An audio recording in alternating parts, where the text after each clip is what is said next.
Gina Mac dog situation, bro. Okay. First of all, good evening, everyone. Um, so I think that the problem with this situation is I think Gina's dislike for Clint plays a huge reason. You muted yourself. Turn up your volume a little bit more too. Sorry, I turned it up. Yeah, I think her dislike for Clint is spilling over into um like a kind of pettiness, which is why I think she was so open to Nicole's idea about dating Mac. I think Mac has been in her ear for a little while in those DMs, and that colored her view of Clint even more throughout the season. And she knows that Clint and the dog, like they get on very well. So I think by her, you know, um, I don't think she's within her rights to keep the dog, but I think part of her wanting to keep the dog is because she knows how attached Clint is to it. Right. Okay, I have a question. I'm sorry, Coach. I understand what you're saying about her attachment to the dog. But why is it colored her view of uh I'm sorry. What's his name? What's his name? The boy that's been in her DMs, that's been DMing Mac. her. Mac, thank you. But why is that colored her view of Clint this whole time? I agree. He's been probably in her DMs for the longest time since the honeymoon. But why is that colored her view of Clint? All right. So I think that because Mac showed interest, she is probably more attracted to Mac than she ever was to Clint in the first place. So it wasn't much of a drawing away from him. I think that she comes across as the type of person that would enjoy the attention from Mac, knowing that she has more of an attraction to him than she does to Clint. She even said on this episode that there was not one single ounce of attraction to Clint from the start. Not one single ounce. Right? She said that to her homegirl when she was talking to her. So I'm thinking, okay, if Clint is already getting these vibes from early on, but he's still been prepared to try, right? He got to know her dog and, was open to at least having a chance at a relationship. She was completely checked out and put off by his sense of humor and all the other things that came along with Clint. Mac, I don't think he is as astute or I don't think he's necessarily as accomplished as Clint is, but he definitely is more appealing on the eye, so she welcomes that attention.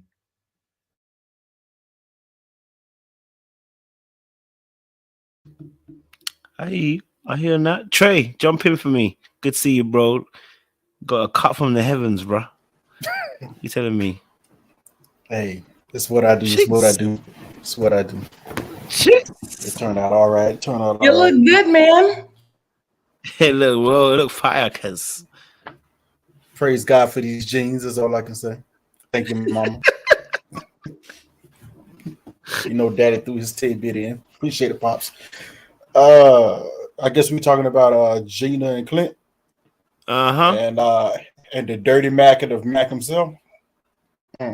You already know, I caught the baby. tail end. I caught the tail end of what Jr. was saying, and I'm starting to agree with him. He definitely was in her DMs for a while. And to further answer your question that you asked, Jr. Crystal, when you're dirty macking, you tend to kind of bring down the other man, or you push whatever ideas she says about him. So if she even said a little bit about complaining, oh, he's just not that funny, or he's very crass. Yeah, a dirty macker is gonna massage that a bit. I got Oh, you now. really? He's doing that. He's doing all that. Oh, for real? Yeah, that's crazy. Yeah. I don't understand why people act like that. You know, I got I you don't now. act like that. Dirty Mac in 101. You know, you boost yourself up while I take the other guy down a peg. Yeah. That's how you I do it. totally hear you. I believe you. I agree. Yeah. I still think it was trash though. Look, like who put Nicole up to that? She didn't just do that herself. Oh, that was She didn't totally just do that production. herself. I Yeah. think they had her leading the whole those little dinner parties the whole time. Yeah, And I didn't like you it. never know. Gina could have confided in Nicole about the DMs that between her and Mac, and then that emboldened her to do it. Because why would you do it so soon? You only just had the decision day like recently, like fresh. So for her to be comfortable with suggesting that date means she probably knew and was complicit in what was happening. And you notice it seemed like everybody knew but Clint. Or everybody had heard but Clint. Like, Exactly, because even it's Aris foul. knew. Exactly. Yeah. He And Air's Mac like, told I'm Aris. backing out of this. I'm backing out of this. Nope. Even though he saw it coming, he was like, uh-oh. Yep, here we go. I don't want Go. that smoke. I didn't like it at all. I just didn't like it. I was like, why are we doing this here? Of all places. Why here? And why for the Let's give him everybody? this. I didn't like it. It just further exacerbated my disdain for Gina. It's just like the nerve of this woman. And you notice she's still trying to put herself above Clint. If you notice that. Even if he's just so crass, and when she was talking to her little friends with her, oh, he's just so crass. I don't understand. Because I get the sense when she's talking to her little friends, you know, what happened, but obviously they like Clint. You can tell on it, it's like, oh, Clint's nice, life of the party. What's the matter with him? What happened? And she was trying to give all these excuses, but never once did she even look at herself or even consider her own self in the situation. It was nasty. It was nasty. I was just like, come on, man. Clint deserved better than this. This, you know what? Take the dog. Take the dog. I'm with it. With dog napping. Take the dog as a good road gesture for putting up with her for so long. I'm telling you, I put up with you for 8 weeks. You, at least let me have Hank. I think he want to go with me anyway. Ain't no You know way what she's I'm giving the saying? dog up. Ain't no way. Ain't no way she's giving the dog up. But you know what? You're right. Because if he offered her 10 rats for the dog, she still ain't She gonna giving take him up. it? She a whole fool for That's that, bro. crazy. A whole fool. That's crazy. 10K, I'm easy like- made. 10K could be easy. Oh my goodness. I don't believe she don't feel like the dog like that. It's just the principle. Nah, you want my dog. That's I'm my gonna keep it. point. That's It's what I just think the it is. principle. Exactly. She knows that Clint's attached to the dog. It's the principle of giving it. It's the control. It's the principle. And I love dogs. Like, but at the same time, you see how attached that she is or he is to that dog. So have you even spent as much time as Clint spent with that dog? Have you spent that much time with Hank? No. No. Not that we've seen. I mean, of course you've raised him until then, but you guys live in the same apartment complex. You know, draw some paperwork up. People share dogs all the time. I mean, Yeah. I hear you. I mean, she ain't gonna want to do it, but I hear you. She ain't gonna want to do it. So it's her dog, I guess, you know. So she's thinking to herself, why do I need to share it with Clint? You know what I mean? But I've never seen that dog so happy in my life. So, you know what I mean? So maybe she should think about what the dog wants, okay? Because clearly the dog is telling us, you know, that Clint is a great owner and a great lover as well of the dog. So, you know what? You know, I'm sure she'll work out a plan for them two to spend more time together. They live in the same building. It shouldn't be difficult. The dog will start making his way across the hall anyway. So it's not a big deal. You know what I mean? So by the time we realize that dog is in Clint's house, okay, day after day, okay, so it really be like that as well. You know, so let's move on from then.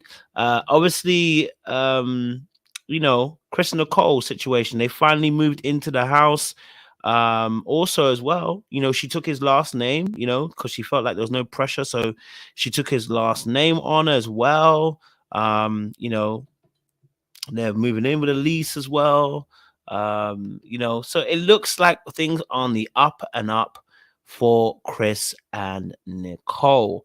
Want to get you guys' thoughts on their relationship and their standings at the moment. What's your thoughts on them, and how do you feel about this relationship and the fact that they're the only ones who said yes on decision day? So, what's your thoughts on this, guys and ladies?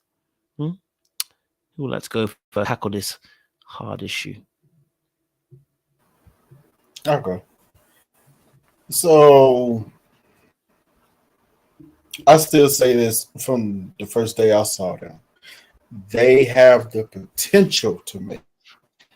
Don't know if they will, you know, but I do see the potential there. The only problems are somebody is going to get in their own way, and then somebody else is going to end up shutting down on the other person. If they can try to avoid that, maybe.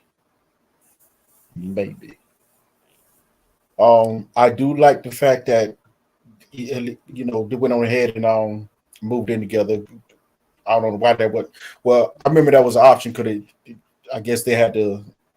I guess she had to keep her dog someplace else then, because I know he can't have all three dogs at his place. But it made sense. We got to move in someplace. He got the big bed. Move in his place. Fine, cool. We'll figure out the dog situation later. We'll probably end up take our time and get a bigger place down the road. That makes sense. For the most part, yeah, I hope they come out all right. I guess y'all saw that tidbit of when they started talking about the real stuff, as I call, should we merge bank accounts and money and woo. And it seemed like Chris was like, I said, what now? Joint what? Joint who? What? You know, I was like, oh boy, here we go. You know, which is always a mainstay for most couples when you get this far.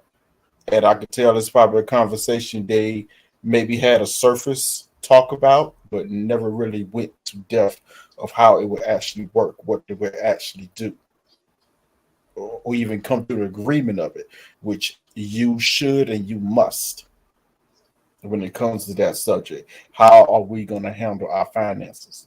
And y'all have to come together and you both have to agree on it.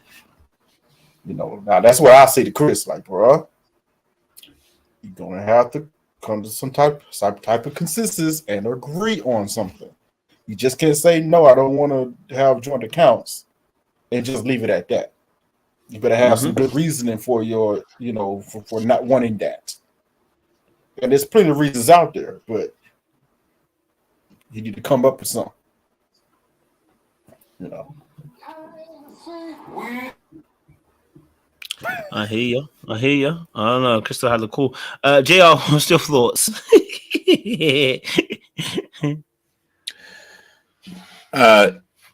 So I'm not surprised that, you know, they've moved in together. They were the only solid connection really that found each other mutually attractive, and they've been consistent with that. I agree with Trey, man. One of them is going to become unhinged at some point, and it's how the other person deals with it that dictates how long the relationship's going to last at this point. I started off with high hopes for them, but the more I've seen of Nicole, I mean, I've already said about Chris having this this kind of dim personality, right?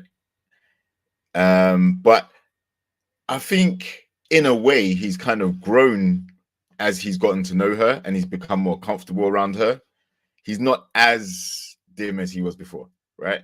There's some progression there. But what I've seen from Nicole, I mean, we just spoke about her meddling just now. She does things that would irk someone who is more of a chilled out person. She's very much in her head and overthinking about things. She's also quite, I want to say a bit of a nag, but I'm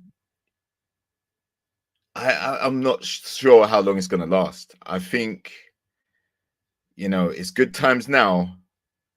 And when the reunion comes, it'll be interesting to see if she's called out on some of the meddling that she's done and how that impacts the two of them going forward.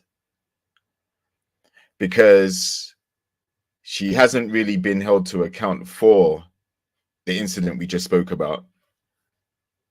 And even at the party where all the ladies were, you know, the last night where they all got together and she was trying to hook people up and stuff. Yeah, I wonder how that's going to play out for both of them. I'm not saying it's going to be a nail in the coffin, but it may create some tension between the two of them. Because I don't think Chris wants to be involved in other people's business, and Nicole does. So we'll see. Nicole is a manipulator, and she knows it. And he is getting that nerve up, like you guys were saying. And yes, he's starting to have a voice, but he's playing too nice at the wrong times. Like I saw that little interlude with them in that couch. He needs to say, no, this couch is, or this chair is $1,600. We're not buying it. Go back over there to the $500 couches or whatever. He needs to actually say no to her. And actually, she knows that she's like this. And that was her issue the whole time. I hope he's not too nice. He needs to be nice when he needs to be nice and be respectful to, because she is a female, or a woman, excuse me. But he needs to know when to put his foot down. And he's not finding his voice yet and at the wrong times. And that's part of the downfall. And the fact that she's going to get in her own way. So yeah, this is going to be very interesting. Yep. That's it for now.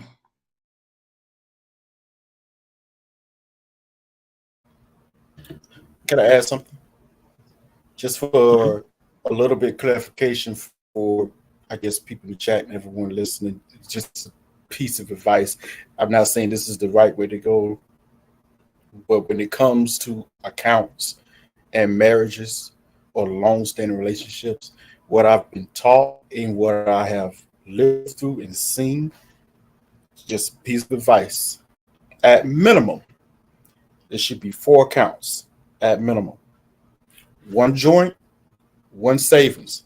The joint is for the bills, for the household bills, whatever bills we allocate to the house, that's where the bills come from. Of course, savings is savings for the marriage. Boom. Then 2 personal accounts, yours and hers. Now, if you want extra accounts, your own savings, this and that third, have at it. But at the minimum, sometimes just to make it easier on yourselves, it should be 4 accounts. So, you know, and then however y'all divvy up your bills, that's how you want to do it, you know. But at least 4. To make it easy on y'all, just 4 at the minimum.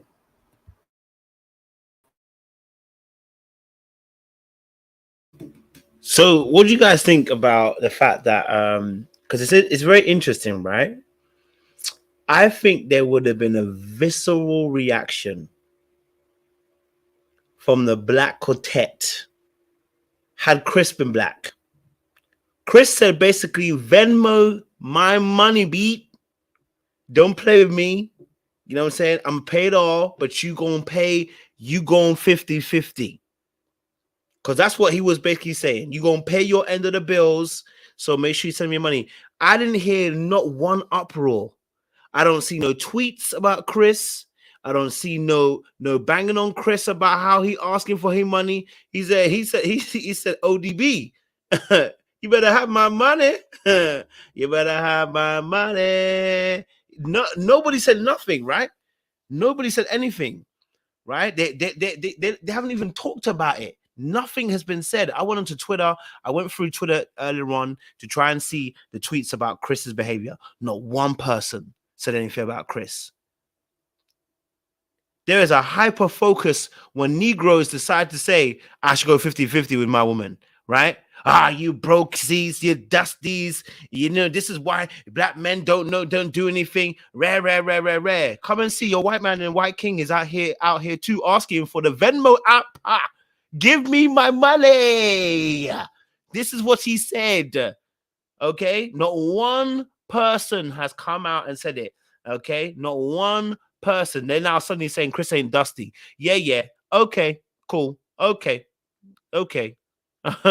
You know what I mean? Okay. Just be honest with yourselves. You have a hyper focus when black men decide that they're going to do 50-50. Let's just be honest about it. Yes, I'm calling people out. I'm going to do it. You know what I mean? There's a hyper focus because not one person clearly has said anything, and not necessarily my audience, but I'm talking about Twitter. Twitter never went off on a rant. Nobody went off on a rant. You know what I mean? Nobody went off on a rant. This is what I'm trying to say to you. And so this hyper focus on black men being dusty, because when the white kangs are also doing the exact same thing, how can we be dusty? How can we? Okay, just saying. You know what I mean? Just saying. Jay, why are you laughing like that, bro? Because it's true, bro. But the reality is they don't care. And even if there were some divestors out there, if that white Kang said we're going 50-50, they're going 50-50. There ain't gonna be no pushback because they know they'll be discarded. So that's the reality. With us, like men, the expectation is different. It just bees like that. Who put that expectation on us in the first place? Where did it even come from? They did. The ladies, the women did. But that's interesting. But where did that even come from? Because when you look on the other side, they don't have that issue. You notice they don't talk about that stuff. That's not the problems that pop up in their relationships. They're going to get their bills handled. They're going to make their money. They're going to do. It's other stuff that goes on in the white relationships. It's other stuff that go on. They don't be arguing about this finances 50-50. Oh my God, who paid what? This and that and third. This is only us. Why? Like okay. We're harsh on each other. To be honest, we're harsh on each other. This is not just a black woman to black men thing. We are literally hard on each other. As black people in general, black men are tough on black women are tough on black men, and we hard on each other, and we need to stop. You know what I mean? We need to stop. There's a hyper focus on any little thing. You know what I mean? I'm saying that because I literally watched a video of an Asian woman literally saying they don't want to see none of these passport bros people come over to their country. She said, I don't want to see y'all. Y'all are broke, dusty, fat, and ugly, and we don't want to see you. And you know what the black men were saying in the chat? Well, she's a pretty woman. She can say what she wants to say. They weren't going hype about the black women. Because, I know it. It's the same thing. People don't go hard when it's someone else saying it. But when it comes to each other, we hyper focus on each other. You know what I mean? We hyper focus. And so it's like we need to do better in terms of not being so hyper focused on things that are normal. Most of you people are normal human beings. You're doing 50-50, 60-40, 70-30, and it's high time we stop the chat about dusty, broke, y'all don't want to improve, you're like this, when the counterparts are doing the exact same thing, which is why I'm calling it out today, because our white king has told us quite clearly, and he didn't say it cute. This is what I don't know anyone to tell me he said it cute. He did not say it cute. He said he gonna pay the bill and you gonna send me a little bit of money in the cash app. That's what he basically said. He said like, oh, one of those little apps. You know what I mean? He said, send it in one of those little apps.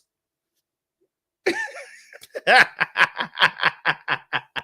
was hilarious. He said, send it in one of those little apps. So you send it in. Do you know what I mean? So, you know, we are hard on each other. So, you know, hopefully we can try and have a bit more grace for each other, you know, and move forward. Okay, so obviously, any more points on Chris and Nicole? Any more points on Chris and Nicole and their relationship? I mean, Nicole's annoying. I can't lie to you. I don't know how long he's gonna last on Nicole. Can't lie to you because That's she's annoying. exactly what I'm saying too, bro.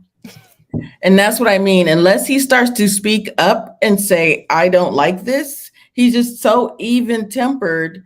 She needs very direct speak, or But she's the, not going to get it. the thing is, even if he does speak up, it's not gonna change her. The only person that, I mean, she's aware of how she is, and she's still doing it. But So this it's is, not. Yeah, go I ahead. agree that she's aware, but I also think this is an insecurity. She knows that she can be a lot, right? She's even Right. said, what does she call it? That big Italian energy or whatever. So unless somebody reels her in, she won't, to a point, she's not going to say double. She needs to double think before she speaks. She needs to say, oh, well, maybe my husband doesn't like this, before she just flies off at the mouth or just like sits, oh, we need this. No, she needs to also, I don't blame him for not wanting to do dual bank accounts right now. We just got married, we just merged places, and she kind of manipulated that, although I actually kind of don't blame her for that, because he was, and like I've been saying, he was kind of pussyfooting around, he was kind of wishy-washy on that. She said, I'm just gonna move my stuff up, I'm just gonna come on over, I'm just gonna get a bag, and I'm just gonna, okay, you don't want to speak up, I'll just move in. And so she kind of manipulated that, so the living arrangements. So yeah, I think that she will sometimes, especially when you get older, especially if you want something bad enough, she'll start to really start to consider somebody else's feelings. She wants to consider her husband. But if he doesn't say nothing, why should she? Yeah, I hear you on that.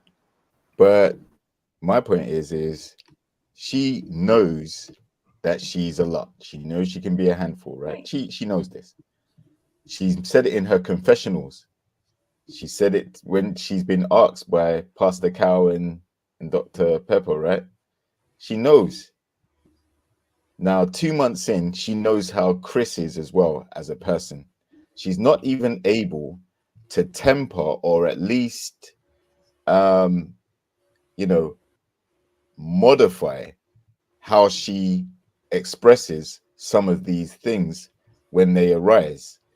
It's straight. The first thing she wants to do is impose what she wants. Yeah, I want to buy this chair. It's $1,000. Yeah, like that will look good. I want you in that dinosaur outfit. I want you to. It's all about what she wants first. She doesn't consider how he's going to react before she does it. That's the point I'm trying to make. Yeah, she still has a me mentality to a certain, Unless, she hasn't. go ahead. Sorry. Yeah, she hasn't switched her mind to us yet. There's a switch. This is just my personal opinion. It's especially when a man is into you. I noticed that men do it faster than women at most times. There's a switch in our minds. It's a switch in all human beings, but there's a switch that goes off. It quickly turns. It doesn't quickly, but at some point in time, when you, especially for men, we realize, okay, this might be the woman I want to spend some significant time with for the rest of my life. It quickly turns from what I got. Okay, so what are we gonna do? What can we do for us? Our minds start to think like that, and we actually start to move like that in our directions. We actually consider, okay, will my girl like this? I think she'd be cool with it. hold on, let me call my lady before I make this move because it's going to be important. You know, women do it. It just sometimes it tends to come just a tad bit later at times, but that's only because they actually want to see and have it prove that you're going to be with them. You know, it's almost like until they get the ring, all of a sudden, oh wait, now it's us or whatever. You know, I would say I would recommend we might want to put in some practice before you get there. You know, really starting to talk about what we're doing. Like, you know, if you're in a relationship, yeah, 2, 3, 4 months in, especially 6 months. What are we doing? It ain't just you. It ain't just us separately no more. It's what are we doing? Now, if a woman really likes you, she will start thinking that she will start speaking French very quickly. She'll start speaking that we very quickly. And the same with the man. If a man really likes you, he'll start speaking French too. But you cannot tell me that a woman does not speak French. She takes a little bit longer. With what's her name? Annoying. Nicole. Nicole, thank you. She has said, she's been doing this so long. She is somebody that gets what she wants, and her parents just let her get what she wants for so long, and she hasn't had to think about anybody else. She really likes him, but they've been talking about this the whole time. Appeasement. He's somebody that just go with the flow type of guy. If he needs to put his foot down so she can think, oh, well, this is I need to think about somebody else but myself. She does really like him, and she does really want this relationship. But she is so afraid. She's in a fear mindset. That's why this whole time, if this was decision day, how would you what would you say? If this was just like every day she's doing that, well, does he really like me? Does he love me? She's in this fear mindset, but she's also a manipulator. She's also going to get what she wants. So you need to speak up, because she is such a bulldozer that if you don't speak up, a man will, appease some things. If you don't like this type of dinner, but you'll do it because your wife wants that. There's certain things, let go with the flow. But there's certain things, if he does not, and he's also very practical. Chris is very practical. He's thinking long term. He's thinking financially. He's thinking we got 3 dogs. He's thinking financially. I don't know what Chris is. They're both real estate agents, right? Like and I'll also say some men are very practical. They're, I can see her wanting to buy the purse when they still got a light bill. I'm just sorry. I see that in her. So you have to put your foot down with her. And I'm not saying be aggressive or rude or disrespectful, but he needs to speak up and be very direct. No, I don't like this. But even with the animal thing, he didn't want to wear that suit. He was just like, but why? But if there's a reason for it, then he would have done it. But why? But why? Say, I don't want to wear it. You need to say, no, let's not do this.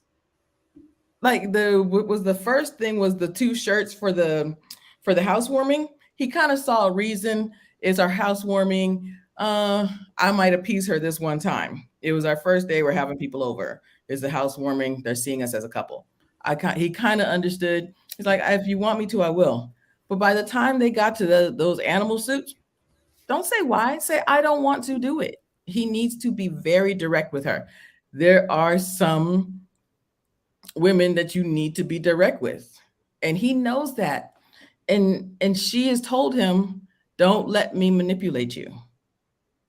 And he won't. So I don't know where you're getting this, that the women, that men are just nicer, quicker. I don't understand that part. Well, okay. I don't disagree with you, Krista. I don't. But I have noticed something, especially with this panel, and you in particular. Okay, let's keep it real. We're from a different era. We just are. you seem like a type of woman that really don't play no games. If we're gonna get to this, we're gonna get to relationship. We're gonna get to relationship. We're gonna conduct ourselves accordingly.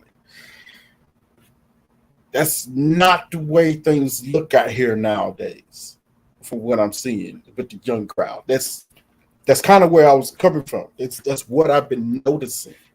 It's like, yeah, they don't think like us.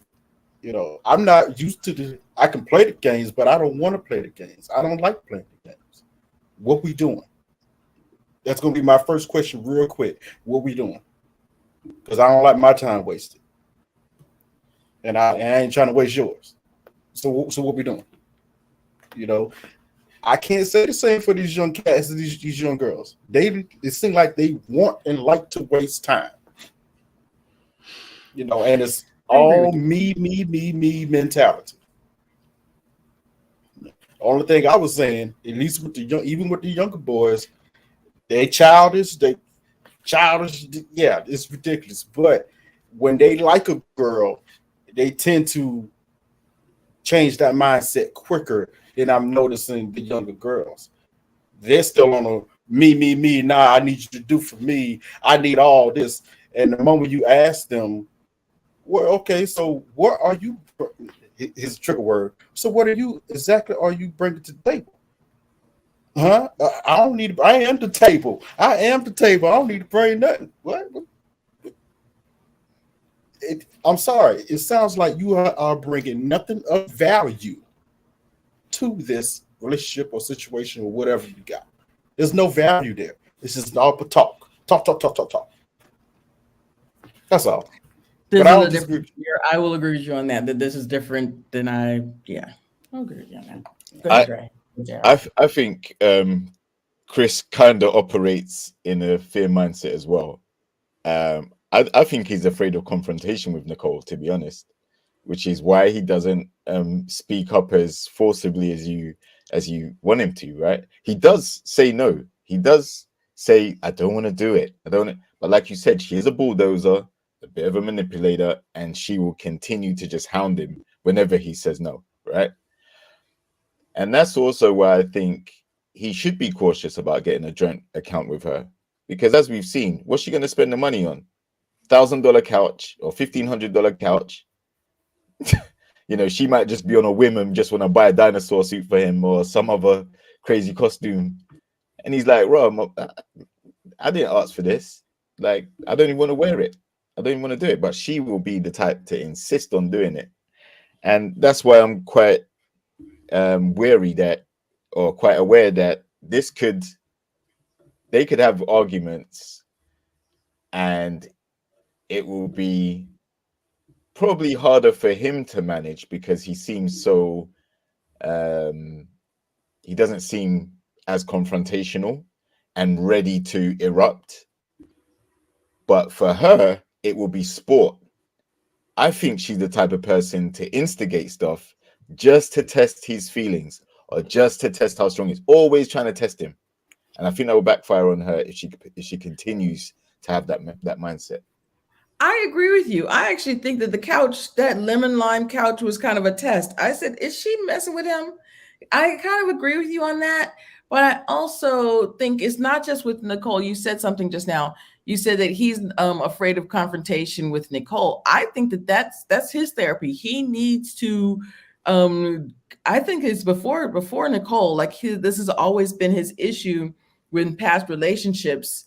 Didn't he say all of his past relationships?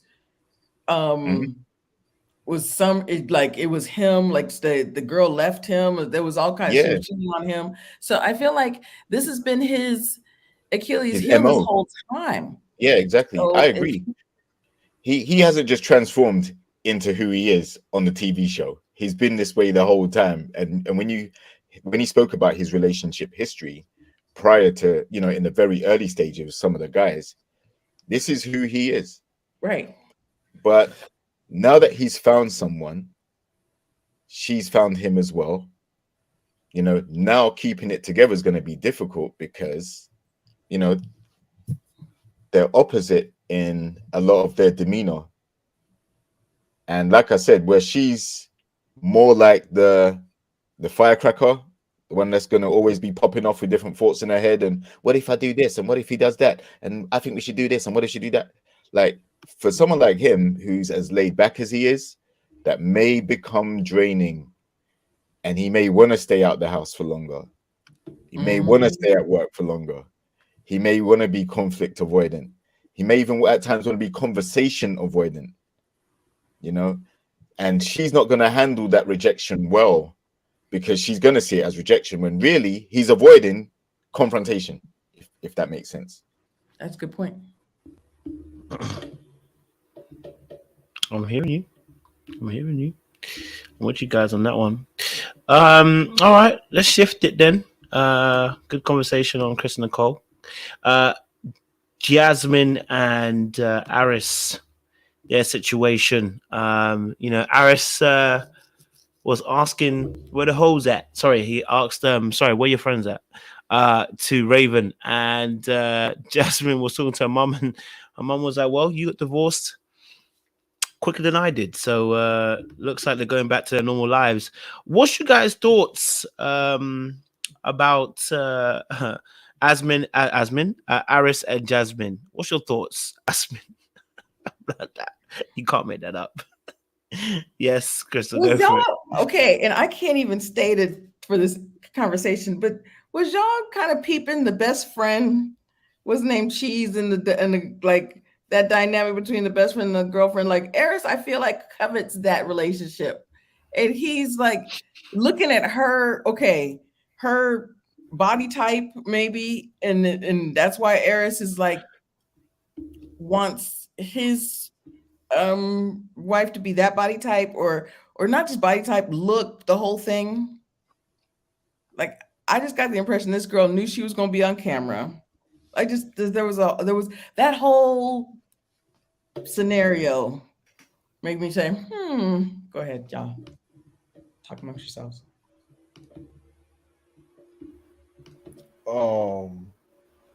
Yeah. As soon as she came in, I was like, okay. And I was like, oh, that's the example. I get it now. That's the example. Yeah. Sorry, Jazz. Sorry. Nah. Not even close. But what I found interesting about the whole scenario was when Jasmine was talking to her mom. You ever seen somebody trying to save face in front of their parents? You know, her mom, it seemed like her mom was trying to get to the real what was going on. And Jasmine was talking around the main issue. Like she purposely never said, well, Mom, he just wasn't attracted to me in the beginning. She made it about everything else that happened. You know, he's talking to me, this and that and third, and he just didn't want to be me. She didn't say the real reason. He just wasn't attracted to me, Mom. You know, to the point the mama was kind of, you know, which is her right, she was trashing on Aris. Like after she didn't get the answers she wanted from her daughter, that's when she started ragging on Aris, which was also, I was expecting that. Because in her mind, she couldn't understand, like, we accepted him, we liked his family, like our family. He was part of the family. Like, what's the problem? What's the issue? Why didn't it work? Why you didn't like him? Jasmine, yeah, she didn't want her mom. She didn't want her mom all in her business. And maybe there was some embarrassment there. I don't know. You know, because I didn't see anything wrong with, you know, telling her the truth. Like, hey, he just was not that into me. It's just what it was, Mom. I don't know. It was a very interesting conversation she had with her mom. I was like, she's not saying what she needs to say. She's just kind of talking around, and he did say he was gonna come see Duchess though. Oh, he could come see the dog, but he don't want to do everything to do with you. That don't make no sense. Like, okay. I think you just saying that he ain't gonna come for real. He ain't gonna come for real. You know, I don't think he was serious. I actually think Eric's gonna show up for that. He's gonna show up for Duchess. That's gonna be funny. He actually gonna show up for Duchess. That's gonna be hilarious. But yeah, it was very strange conversation. And Eris, yeah, he was. I thought Jasmine even tried to defend Eris. Oh, I think he's.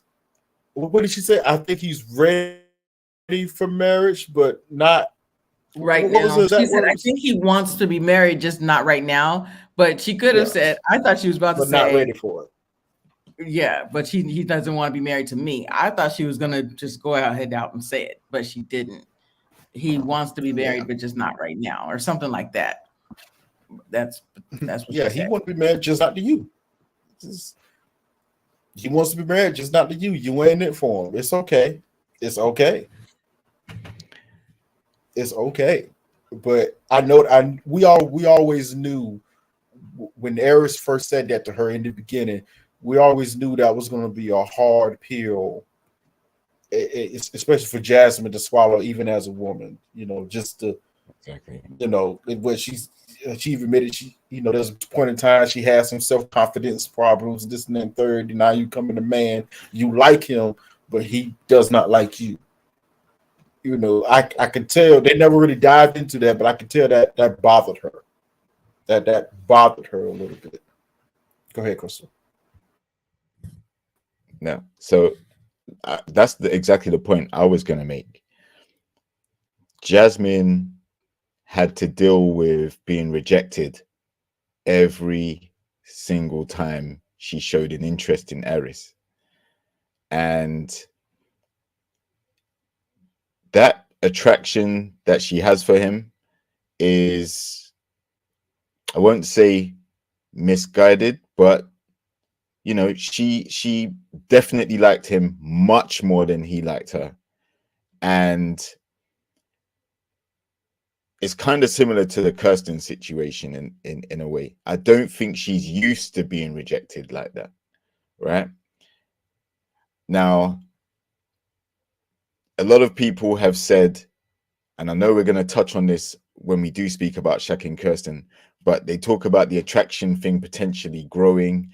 So maybe she had hope that Eris would grow into an attraction with her, but you know, it didn't work out.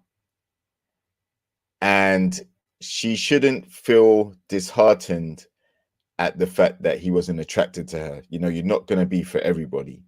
I think she's more disheartened that the marriage didn't work. Like the process that she decided to go on TV and, you know, try something different, it didn't pan out. So when I think the aunt said, you know, this bottle of wine I bought you lasted longer than your marriage, you know, in a light-hearted way, she was speaking facts. And Jasmine, I don't think she wanted to throw Eris under the bus by critiquing him too heavily to her aunt, because that probably would have incited the aunt to go in on Eris and pile on, and that might have made Jasmine feel worse. That's just my take. I think that Jasmine was all talked out about the situation, and I also agree with you that she knows that aunt is a trip, and so she kind of didn't want the aunt to just go half a notch, a little bit more than what she was already saying about Eris. So she was like, I just want to curb what she's about to say, and so she's probably after those cameras get off. So this is what happened. Also, I remember seeing the after party, and she said that I guess she woke Eris up at 2 a.m. like a day or so after during the honeymoon, like a day into the honeymoon. And she said, "What's going on? Where's the sexual attraction? Why aren't we sexually attracted to each other?" And he said that they had a long conversation, and he said a lot of things. So Jamila Hill, who I loved Jamila Hill, so I'm really glad that she was sitting in for Keisha Knight Pulliam. But she asked him straight out, "What did you say?" And he said, "I can't divulge. I don't want to say, you know what I told her." But I think that he was even more honest than he has been, and to the point that he, said some things that could be considered rude. That could be considered like really crazy. So he didn't divulge exactly what he said to her, but like she said, like JR just said, she's having to deal with this every day since the beginning of the marriage. He said, like, I thought it was like a day, like right after they landed on the honeymoon, she woke up at 2 a.m. and she asked him that question. And they had a long conversation, and he divulged a lot of things, and he talked to her very straightforward. And I said, wow, if she had to hear this, and you remember all the bad, you remember the negative more than the positive. Like, she's had to have this seep into his head. And even we remember him saying that she was a 4 or 5, or we remember, I'm not sexually attracted to you, or, all the small things that he said. So even if he was if whatever he said was worse than that, the day after the honeymoon, this girl's just all talked out about it. She's just like, she's probably done. And also, I think that she was trying to not say everything on camera to her aunt. So, yeah. And Eris, he kept saying, "Where's your friends at? Where's your friends at?" It was like, boy, like he just looked so thirsty at this point. He just looked, ugh, yeah. But y'all know I don't like that man, so he just, ugh, to me. That's it for now. It is so someone in chat just mentioned this, and we need to bring it up. It is kind of interesting. We had multiple people that said they were not attracted to their spouse on this season, yet we hard down went on Eris about his non-attraction. And when you think about it, I'm just say it, he handled it the best out of all of them. He said it in the beginning, was honest with her in the beginning. He didn't drag it along. Weeks later, didn't let him know that he wasn't attracted to her. He told her where he was at from Jump Street. And to what Crystal was alluding to, seemed like they had a very private, longer conversation about it, because I can imagine Jasmine's type of woman, she wants to know why. And I would say this, it's hard to call something rude when you ask the question yourself. Like, you wanted to know, all right, I'll let you know why. You're just not my type. Here's why. I'm not attracted to this. It could be bad, could be not bad. But the fact of she probably hasn't had to deal with that type of straightforward rejection before. Yeah, she's going to take it bad out of the way. It's going to be bad. And I do applaud them for not putting it out on Front Street. That was a private conversation. We're going to leave it as a private conversation. Because, just to give Harrison Bell, it seemed like he wanted to be honest, but he never wanted to just embarrass her. But it's embarrassing by itself. You can see how it can be taken as embarrassing just alone. Your husband that you've been put with is not attracted to you. What do you do? But to this, and just interesting you say that. And to your point, if he has been this straightforward that since the whole time, right? I remember something Kojo said in the very beginning. Then why did she stay? If he had been saying this since the day after the honeymoon, and he was that straightforward with her, and their conversation was even worse than, or more, more upfront than we've even heard, why stick around? I get the money. Okay. That's The money? it's just one. I mean, we're hearing this now on the after party. But if you heard that the day after the honeymoon, but why? That's always. I know we don't want to keep bringing up the contract and part of it, but that's always going to be a part of it. That's always going to be a main driving issue. They are on a TV show. This is what it is.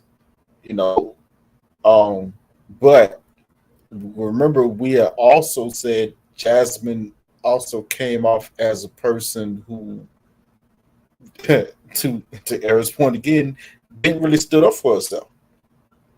Or at least not outward. She just kind of, to her own, she said herself, she just kind of take things and don't say nothing and just let it ride.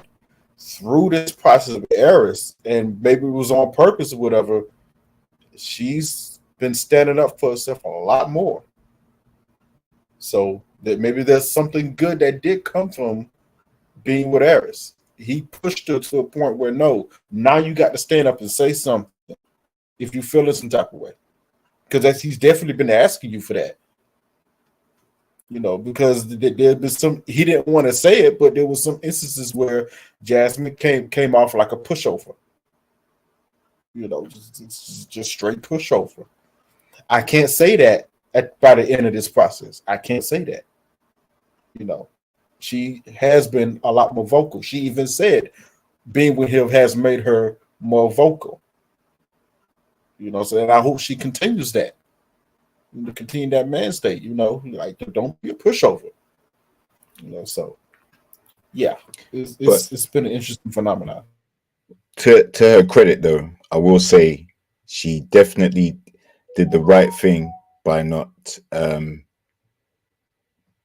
to bed with him, right? I mean, they slept in the same bed. I mean, like the sexual part.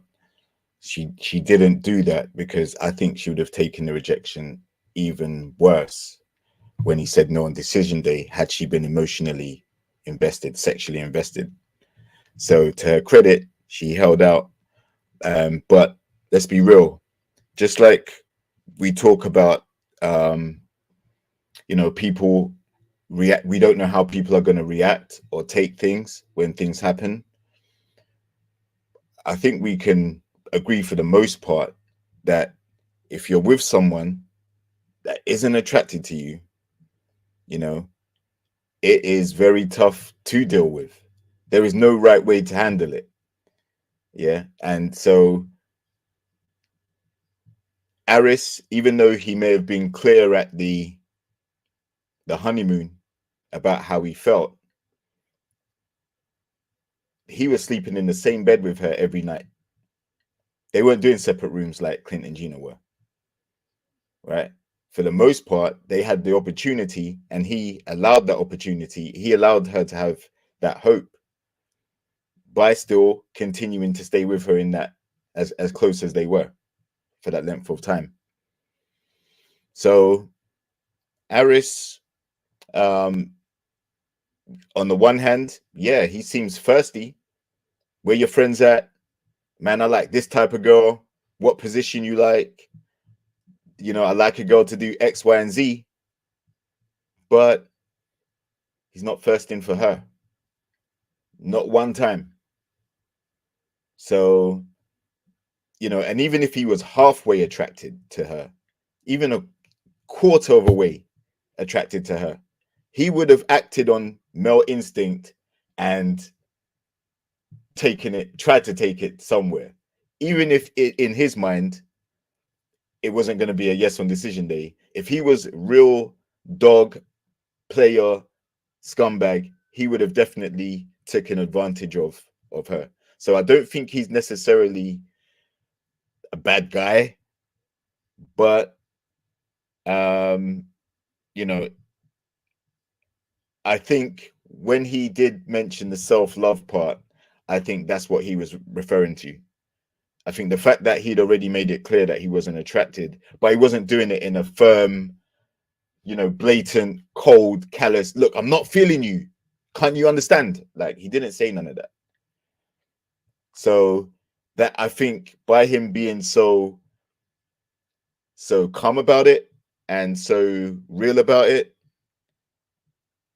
I think inadvertently it fostered her hope.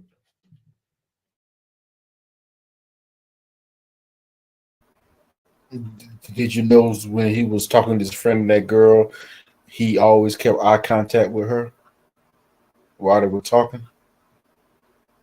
Like, he was laser focused, eye contact, straight up. Talking to Jasmine, hardly even eye contact. He just didn't like her. just what it was. Well, he didn't like her like that. I think he liked her as a person. I really do think he probably did like her genuinely as a person. Like, you know, you cool. But romantically, nah. Just nah.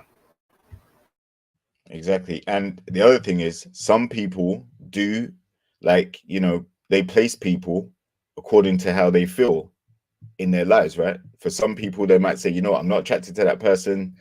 Bam, you're going to be here. The person I'm attracted to, that's who I'm going to go hard for, right? That's who I'm going to try and make things work for. So that could also have played into what he was doing at the time as well. He realized pretty early on, yeah, you know what? She's a here, she's a 4. You know, she's not going to change. She's not going to go up in my estimation. She's 4. So I'm a player like she's a 4. I'm just going to be cordial, civil, let her know that I'm not feeling her. I don't need to disrespect her or cuss her out. I'm just going to be like very cool until the end of the process. Then I'm going to leave and I'm going to go back to the hood and find me my little jump off. That's what I think his mentality was, because he clearly spoke about having multiple sexual liaisons up until 2 weeks before the process even started. So he's no stranger to intimacy and being freaky and all of that stuff. But he shut down that whole side of him for the entire process with Jasmine. So he obviously put her at a lower level than any other girl that he probably has encountered in close quarters like that. And like I said, that is a big rejection, and rejection is never nice, especially when you like the person. Oh, I'm seeing you. I'm hearing you. I mean, to be honest, I personally, I think with Aris and Jasmine, that, you know, them two, Aris, you know, Aris is never. I don't think Aris is serious about this relationship, man, with the marriage. You know what I mean? He saw her, wasn't his type, made a little joke about blowing backs out, never actually did it, and just paid. He just did what he had to do to stay according to his contract, and made sure he didn't look like a dickhead. That was it. Got to the end, finished, and he's just playing the game, man. Jasmine, I mean, she tried. She wanted to try and make it work. She fancied this guy. She thought he was good looking. It's unfortunate. The guy didn't think she was. The guy didn't think she was good looking, so it was never going to work from there onwards. And it dragged out, which is why I don't understand this Lifetime, why they're dragging this out to 26 episodes. Because Pierre couples are not feeling each other, bruv. Like Pierre, they're not feeling each other. You know what I mean? So yeah, I was like, it's long for them to see that both Aris and Jasmine, in all essence, never really had a connection. It's like you don't have any couple this season apart from Kirsten and Nicole that actually have made it to the end. But you won't drag me out for 26 episodes. Okay. All right, cool. We'll move on to our last one. I told you it wasn't going to be a long one tonight. I tell you that for sure. Okay. But yes, Kirsten and Shaq, he said no. He said no, you know. I saw Twitter and I saw Reddit as well. Some people were really, I think it was a bit of both. Some people, well, I thought one or two people that were defending Shaq. Majority of people were like, I can't believe Shaq said no, etc., etc. I think they were maybe influenced by Pastor Cal's bars about, you know, he ain't never going to find no one better. You know what? Bun Pastor Cal for that conversation, blood. You man are moving mad, cuz. What do you mean man can't find no better, blood? Yeah, well, blood, it's not about her paying looks, you know. Eh? Blood, if she can't fulfill man's needs and that, she ain't paying for nothing, cuz. You get me? You know what I mean? Empty, it's like having a bag of chips with bare air in it, blood. It's sweet to look out from the outside, but there's barely anything in there. But what's you guys' thoughts to Shaq and Kirsten? He said no.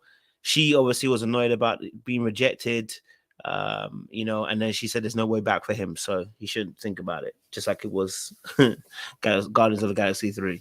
And talk to me. Listen, I was, you know, before the episode, from the trailer that, you know, from the way the last episode ended, part 1, I was thinking, you know what, there's a good chance he's going to say yes, you know. And he did the right thing. So rightfully so, he said no. Because, listen, like we just said, rejection is a tough thing to deal with. And that initial rejection, for as long as it lasted, that sowed the seeds. You know, that planted the seed in his mind, man. It's not going to be the energy and the enjoyment and the attraction that he had for her wasn't reciprocated. And he does come across as very needy emotionally, right? He always talks about needing her support. So when he was crying and explaining his mindset behind his decision, his thought process, you know, I think he was spot on. Like, he felt like he was showing up for her from the beginning to try and say, you know what, I'm attracted to you, I like you, you know, like, let me get to know you better, let's do this, that, the other. And she was closed off when he was doing that. And so it obviously looked like it was a painful decision to make, because I again think this is someone that wanted to actually find their person on this process. I don't think he was there for just the check. I think he was someone that was there to actually try. She did start, Kirsten did start trying later on, but I think, you know, you're cutting it too fine. You're only in the process together for 8 weeks. So if you're going to spend the first 5 weeks talking about your dislikes and not really allowing him to get to know you, what did you expect was going to change his mind in 3 weeks? So yeah, he made the right decision. And I thought that Kirsten's nonchalant reaction, I mean, she may have been surprised that he said no in front of Pastor Cowan and, you know, Dr. Pepper, but she packed up her stuff and left before he even like got around to speaking to her afterwards. Yeah. So like, that was telling. And then when she was with her homegirl, you know, and she's talking about he had the nerve to start crying, and he's the one that said no. I don't think she comprehends that he was within reason to say no, and it was a tough decision for him to make. He overshared emotionally to her, and she doesn't. Sorry, Miss Ione. I'm biased because I'm complete. No, I'm not disregarding Shaq complaining about Kirsten for 6 weeks. I think he should have complained about Kirsten because she wasn't invested in finding him attractive enough to want to have the process be successful for the first 6 weeks. So that's why I'm saying, I know he's oversensitive. I know he got emotional, but he did give her a lot of grace, and it wasn't working for a long period of time. So I'll just end it here by saying he did the right thing, made the right decision. If he had said yes, right, I don't think her attraction would have grown for him anymore. That's it. She made her mind up, much like Gina and all of that. Yeah, she gave it a try, but was she genuinely attracted to him though? No, she wasn't. The same things that she objected to about his appearance and things like that, they never changed. He never sprouted an afro out of nowhere, braids, flat top fade, nothing. The things that she pointed out that she wasn't attracted to were there all the way through. And even if they were having sex, that's a mutual thing. That doesn't mean that they are going to get married and live happily ever after.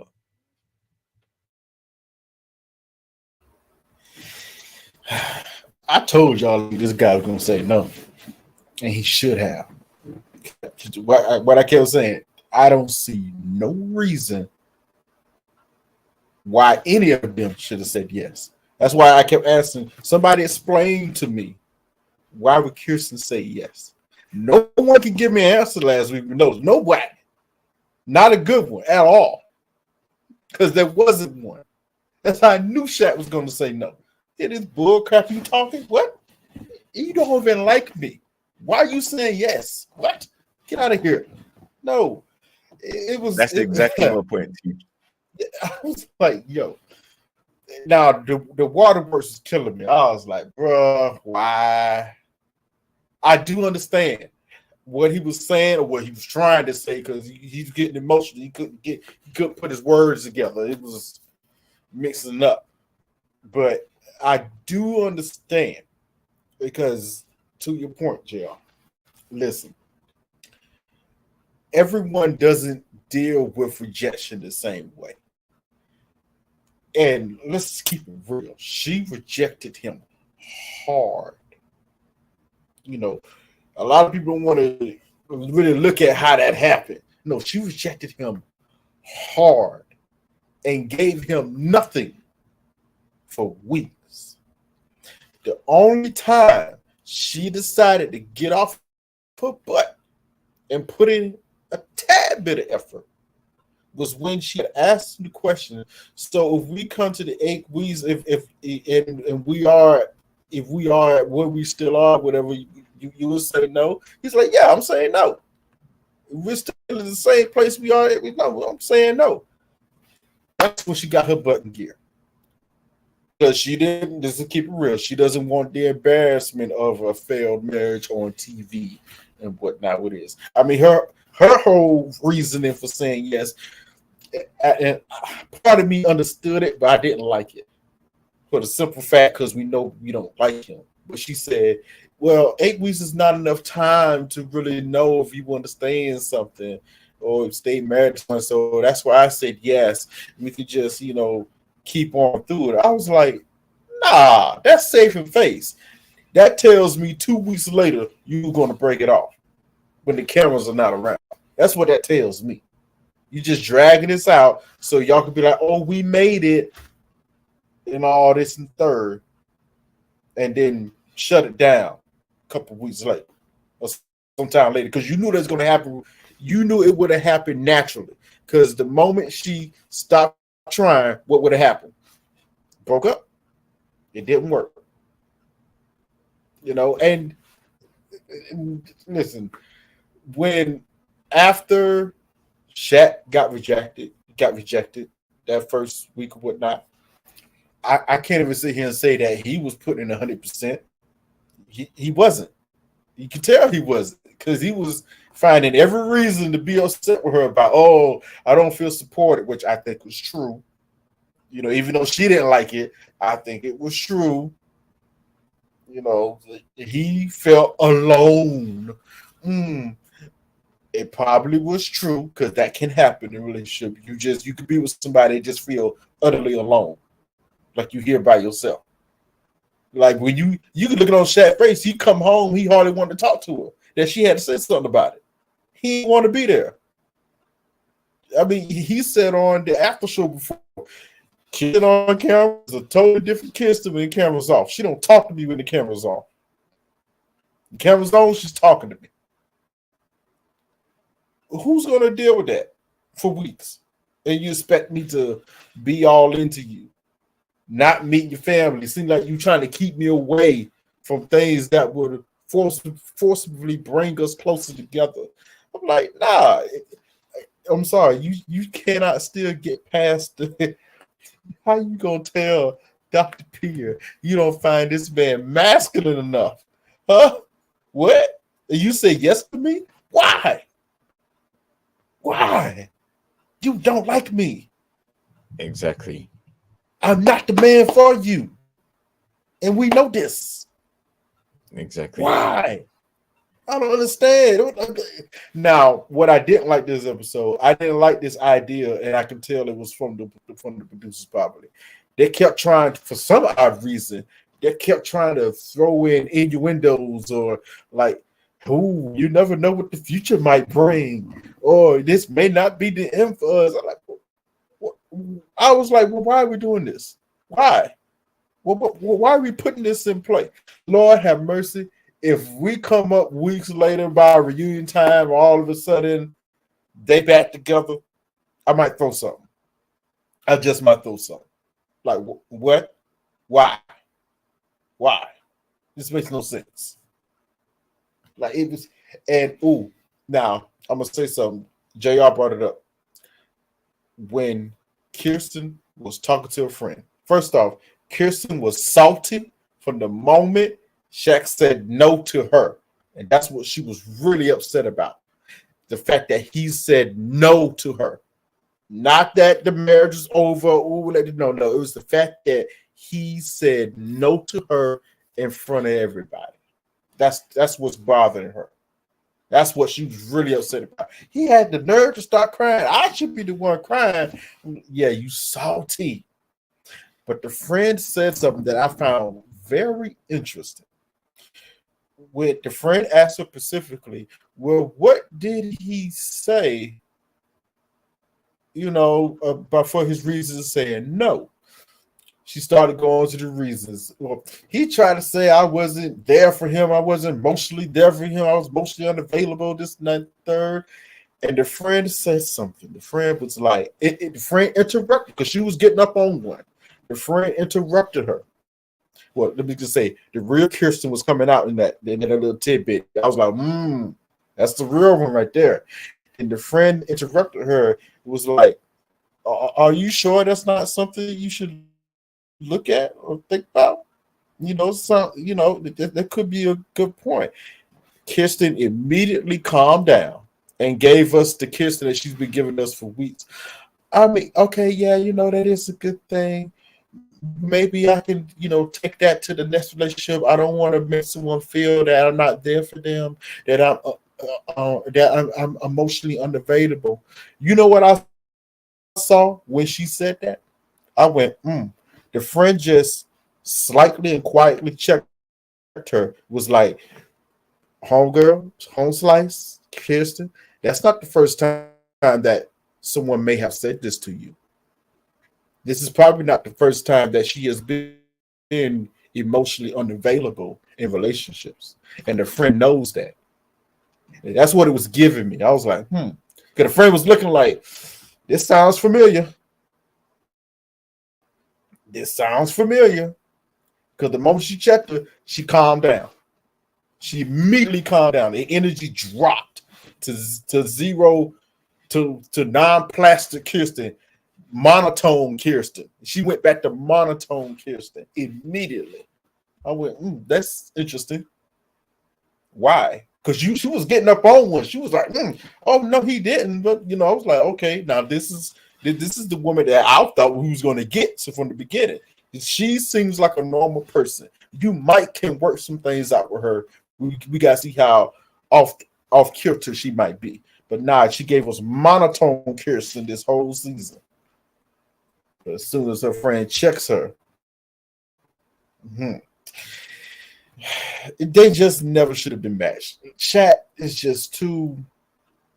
I'm okay. I'm gonna be fair. I'm not gonna say that he's too emotional for people because he's just an emotional guy. There may be somebody out there that can deal with that type of emotion from a man. Okay, stranger things has happened. But they never should have been matched. Listen, I'm never gonna lie to you. I mean, personally, I mean, there was a lot that was happening between Shaq and Kirsten in terms of this never being one of the relationships to work, right? I do think Kirsten learned some things. I do think she learned something. I think when she spoke to her friend, it was definitely evident that she realized that she's not great with emotions. Like that's not her thing. You know what I mean?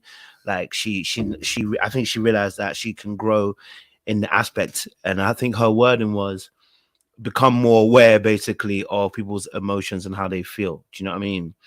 I think the reality is I think the real reality, and I'll drop a video tomorrow about this. the real reality of Kirsten's situation is this, right? Shaq was an ugly nigga to her. Okay, all right. She gave the ugly nigga some play and an opportunity and chance to try to settle to try and make it work. Okay, all right. Started opening up far too late. Gave the ugly nigga some chances. Okay, then the ugly nigga had the audacity, okay, to turn the game on his head and say he don't want her no more. Clearly, that is why she's pissed. And I get it, okay? Because you gave the ugly nigga that you didn't like play. Okay? It happens all the time.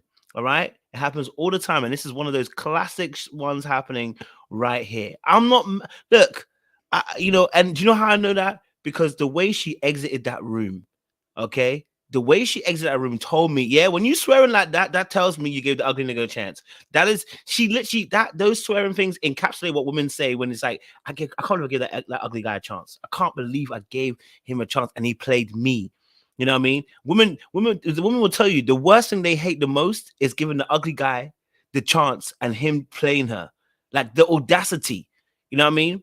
So clearly, clearly when she exited the house, you could feel it in her soul. She felt it. Do you know when I knew that she really was touched? It's when she was talking to her friend, and she said, she said, the audacity. She said, I think she said the word audacity. The audacity for him to reject me and then to cry about it when he rejected me. That's why I said, oh, sis, yeah, he rejected you. You know what I mean? Because you thought you were better than him, right? In terms of looks, you thought you were better than him. But I think the key thing here that Kirsten needs to learn, because clearly, listen, she's a pretty girl. Don't get it twisted. Good-looking girl, body bangs, beautiful chocolate woman. But I say this all the time. Listen, it's not easy out in these streets. Okay, streets, baby. Okay, all right. Like she said herself, the dating world is not a joke out there. So look. I think she probably got a level and a standard, and that's not a problem. But what kind of attitude do you bring to the table, sis? You know what I mean? What kind of attitude are you bringing to the table? Okay, so yeah, no, I definitely saw that she gave the ugly guy, and I'm not saying he's ugly. What I'm saying is that she in comparison to her, she's looking at him like he's not my level. You know what I mean? That's why Pascal saying what he said is some bollocks too, because you put them together knowing what her weaknesses were and that she can't open up is absolute trash. And then to say, oh, he can't get better. And that's not me defending Shaq. It's just dumb that you say it that way when she's floundering in certain areas. You know what I mean? Like there's too many things going on. Oh, Sean's in the background. Too many things going on. So yeah, me personally, I think that's what it was. Because I flipped the bird. That was filled with energy. She flipped that bird and was like, and then even at the end, do you not see her face? When they were talking about the relationship, she was definitely hurt. Because at the end of the day, I think she tried to shift and move a little bit, but she was giving somebody who she weren't. Let's just keep it a buck. She was giving a man a chance who she didn't think was on her level, and we have said time and time again on this channel, please. Don't choose me when you don't fancy me. Please don't do it. Okay. All right. Please don't do it. All right. We don't want it. Okay. There are plenty more men to see. Please don't choose me just because you want to get married and you don't want to be lonely and alone. That's how you end up marrying someone, having kids, and divorcing a few years later because you got what you wanted. No. Don't do that to me. Yes, JR. Were you gonna say something, JR? Before Sean comes in and I was, but I'm gonna let my main man Sean step up and give his opinion on the situation. Good evening, bro. What's up? So listen, I'm home recovering from surgery, and I'm like, Lord Jesus, y'all are dragging this. I have heard no balance. I've heard the Three Musketeers up here just banging on this whole message like Shaq walked on water. Like, it has to stop, guys. Like, come on. You're killing me. For the sake of my recuperation and healing, let's get some balance. So what I would say is, Trey, you know, I know I couldn't really talk to you too much last week because you was on one, but this week I'm rocking with you, my guy. There's some balance. They should not have been married, and I agree. I think Shaq made the right choice. He should say no because these two are not going to work out. But what we not going to do is sit up here and act like this guy was the postcard for uh being a great husband, and he had all the makings of giving any woman what they're going to need in a marriage. Yeah, no. He ain't it. I'm sorry. All the neediness, he has no stalwart. He is unable to hold it together. He couldn't even hold it together enough to say the no. Crumbling. This guy is a mess. And I talked about it last time, and y'all want to tussle and talk about, oh, don't talk about his fashion. Yeah, no, we're going to talk about the fashion because the colors are confusion.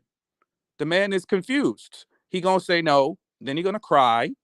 Then you're going to talk about, oh, well, I hope that, we can, we could be friends later and maybe we can revisit this afterwards. Like, bro, stand on your decision.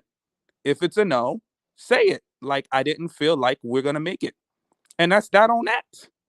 But all this crying and back and forth, veins popping out his forehead, like, bro, like, what is you doing?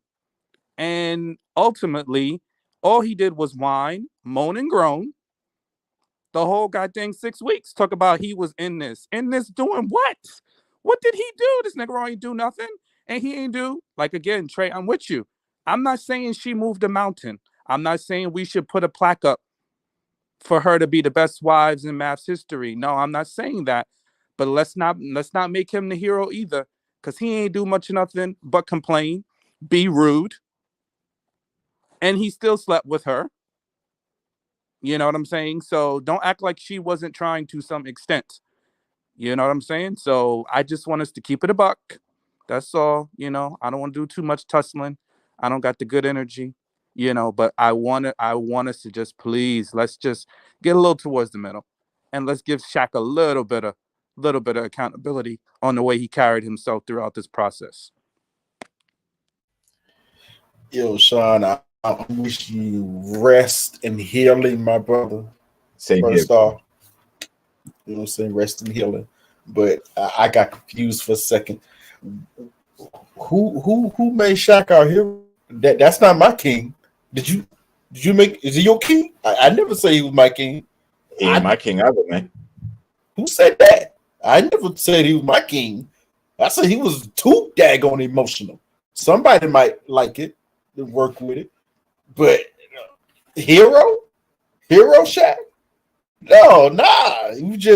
I'm glad he made the right decision. That's all. That's all. We've always said what his issues was from day one. The only problem that has been from day one, he was obviously into this. She was not. Exactly. Then her script flipped, and now all of a sudden she's expecting everyone to dance to her tune. That's not how this works. You're not going to reject me, then just expect me to toe the line. What? Exactly. No. Now, to your point, I would say I would also agree he probably should not have slept with her. You ain't gonna get no arguments from me from there. But she gave it up. He took it. That's what it is. What are we supposed to do about it? You know what? Oh God, I'm gonna say it.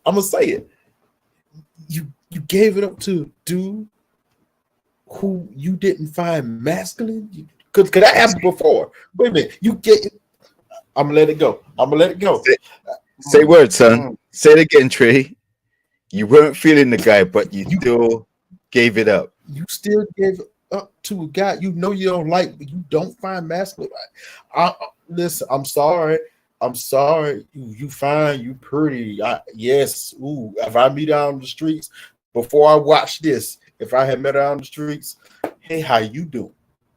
You know, but then pretty quickly from what I've seen, I'm like, you know, you know, I'm gonna say this because I've dated a girl like this before. You know, Kirsten is actually very smart. She's a smart girl, but she may not have common sense. She's lacking some common sense. That's what it is. I've dated a girl like that. Very intelligent, but always seemed to find herself into weird situations.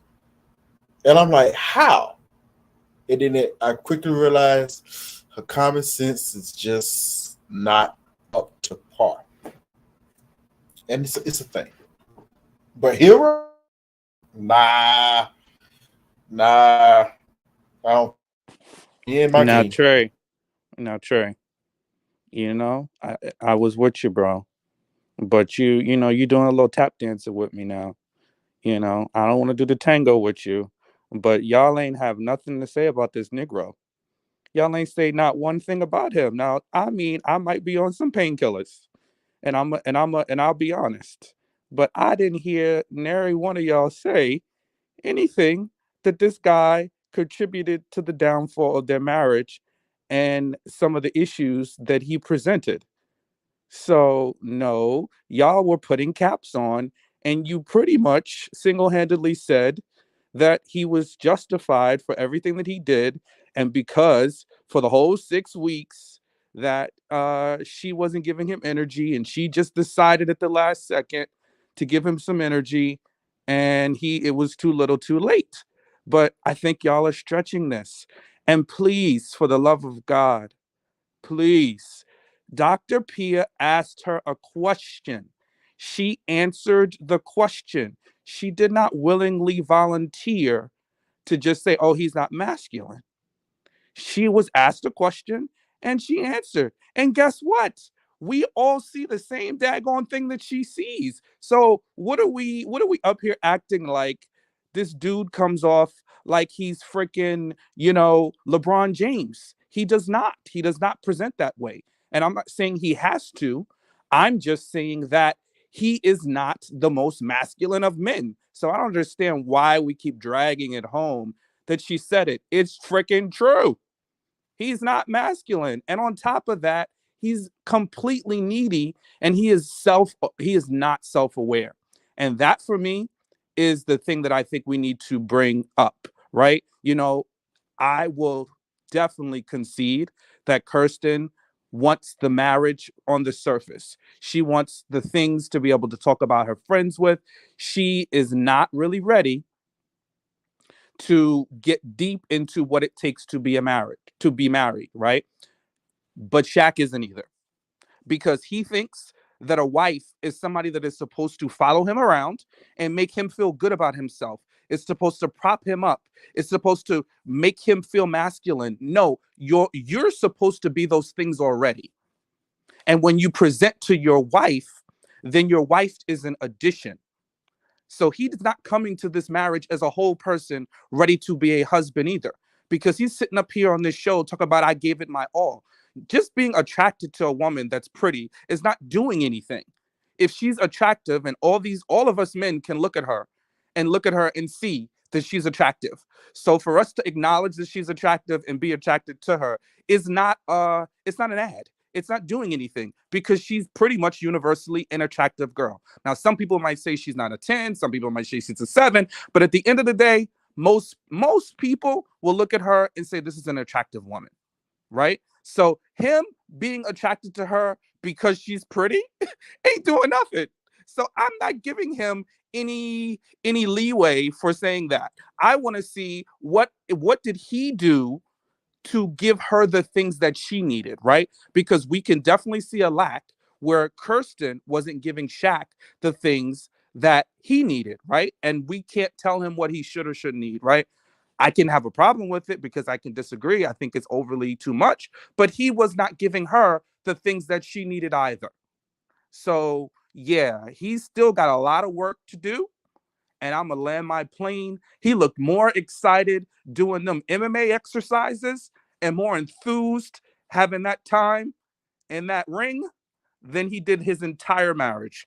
And I'm gonna end it there. And that's probably the oxy talking. So I'm gonna stop. No, those are good points. Those good points.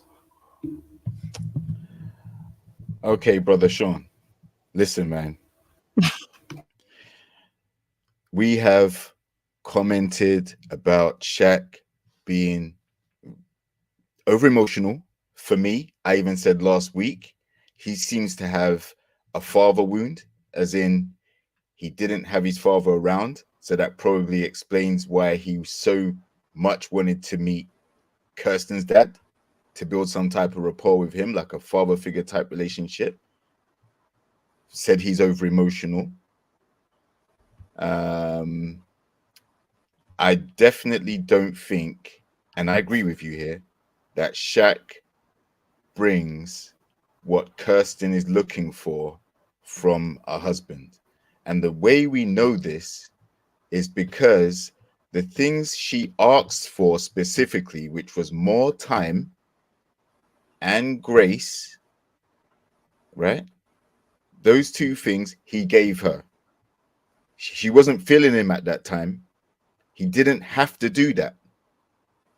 But out of his, I guess, good nature, if you want to call it that, he did that. He gave her time. He gave her grace, gave her time to grow an attraction to him or whatever the issue was. The problem is it took so long to the point where he started to realize the writing is on the wall, right? Now, they had sex. It was mutual and consensual. He didn't steal the pum pum, right? It wasn't like he snuck it while she was asleep. They were actively participating in a sexual relationship at some point during their relationship, although she still wasn't feeling him like that. She still had her walls up.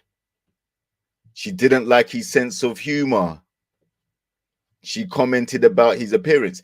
And Code, you made a video where you said something recently, a couple of days ago, or you might have posted it, but you said, be careful of how you say something, because sometimes the apology is never enough. It doesn't equate. It doesn't rectify the problem.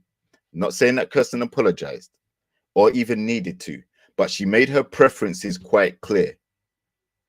And he is not her preference.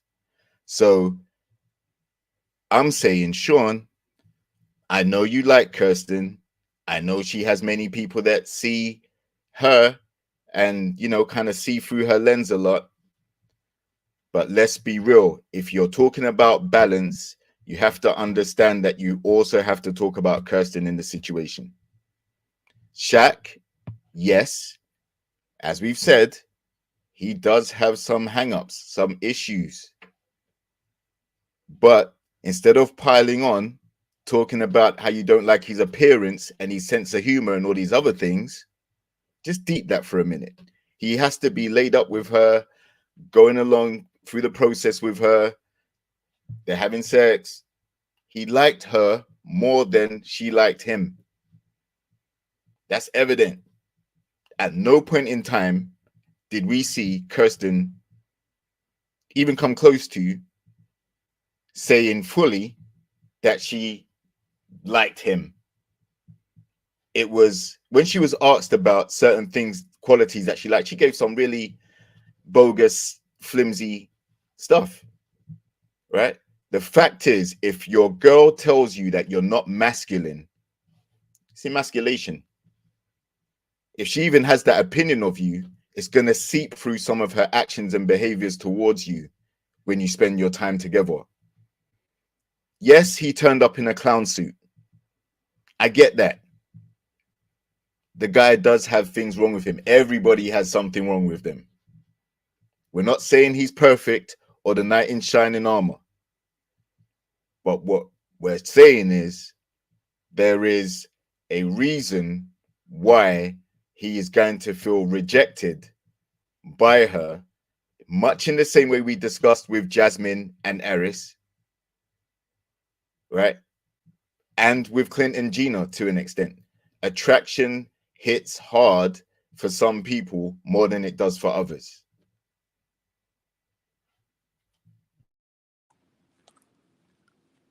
So this is my issue, right? This is married at first sight. So why are we acting like this is a traditional process? When they met, there were some initial things that she did not like about him. And I'll be the first to concede she didn't do a good job of articulating herself and what she didn't like about him, right? She made progress. We can't just dismiss the fact that she didn't make progress and just pretend and glaze over the fact that she was making inroads towards him. When he had that little outburst when they were all out to dinner, she went and ran behind him. She was hugging him. When you saw them touch and you saw her embrace him and hug him, there was no phoniness about that, right? So, granted, it was not enough. And I do not think that they should be together. However, I'm not going to sit up here and ignore the fact that the woman made some efforts, but it wasn't enough. And that's a real relationship learning lesson for all of us, right? And for her, definitely, right? When you think you're doing enough, it's not enough.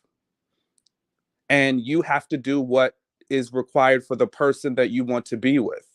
And I understand that. But what I'm not going to say is that Shaq came into this with all the right tools to be a husband and doing all the things that he needed to do to make the marriage work as well. He came into it with a very selfish perspective in terms of how am I going to get from her what I need, right? So again, I can acknowledge Kirsten's flaws, right? And I could see that she was not prepared and ready to be married. Nor was Shaq. He didn't come into this, oh, I'm willing and I want to embrace and I want to learn what the woman that I want to be with wants. No, he was like, I want you to follow me to work. I want you to come with me to my conferences. I want you to make me feel good about myself. I want you to give me words of affirmation. I. Meanwhile, he cut her down. Did you see when they were talking and he sat and she was eating her food and he was like, why are you eating like that? Don't chew like that. When a man talks to a woman like that, those are signs of low-key disrespect. You know what I mean? And those things, we can't call it out. That's a little bit of, that's like, I want to tell you things. I think I'm a little bit better than you. And she even commented that he had an air about him where he would talk to her like he was a teacher or he was telling her things. So there was a lot of things for him to work on and be self-aware about. And he needed to be called out as well. So again, I'm not on this. Let's put Kirsten on the pedestal because she's a pretty girl. I'm a little bit more multidimensional than that. And I hope everybody that's known me for the last 2 to 3 years gets that, right? She's attractive. It was a joke at first, but at the end of the day, this is not about me seeing her as an attractive woman and wanting to defend her. I think we definitely have to see like there's a middle ground here. And this guy didn't come into this process, with all the tools and ready to be married. Hell, who on Married at First Sight really does? Not too many. And he definitely is in the school of he needs to learn about himself. He needs to be comfortable with himself. He needs to be able to understand what a woman needs from a man and be able to understand how to give that to that particular woman. And I'll end it there. Well, it sounds like to me, well, all of this sounds like to me, naturally, Shaq and Kirsten are too much alike, which personality-wise, which led to them failing. Because to me, they both have shown to be very selfish in different ways. Both of them.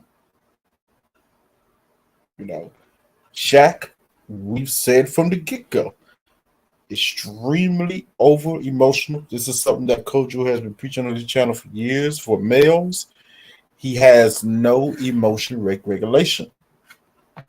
You know, he literally wears his emotions and heart on his sleeve and shows it in his attitude.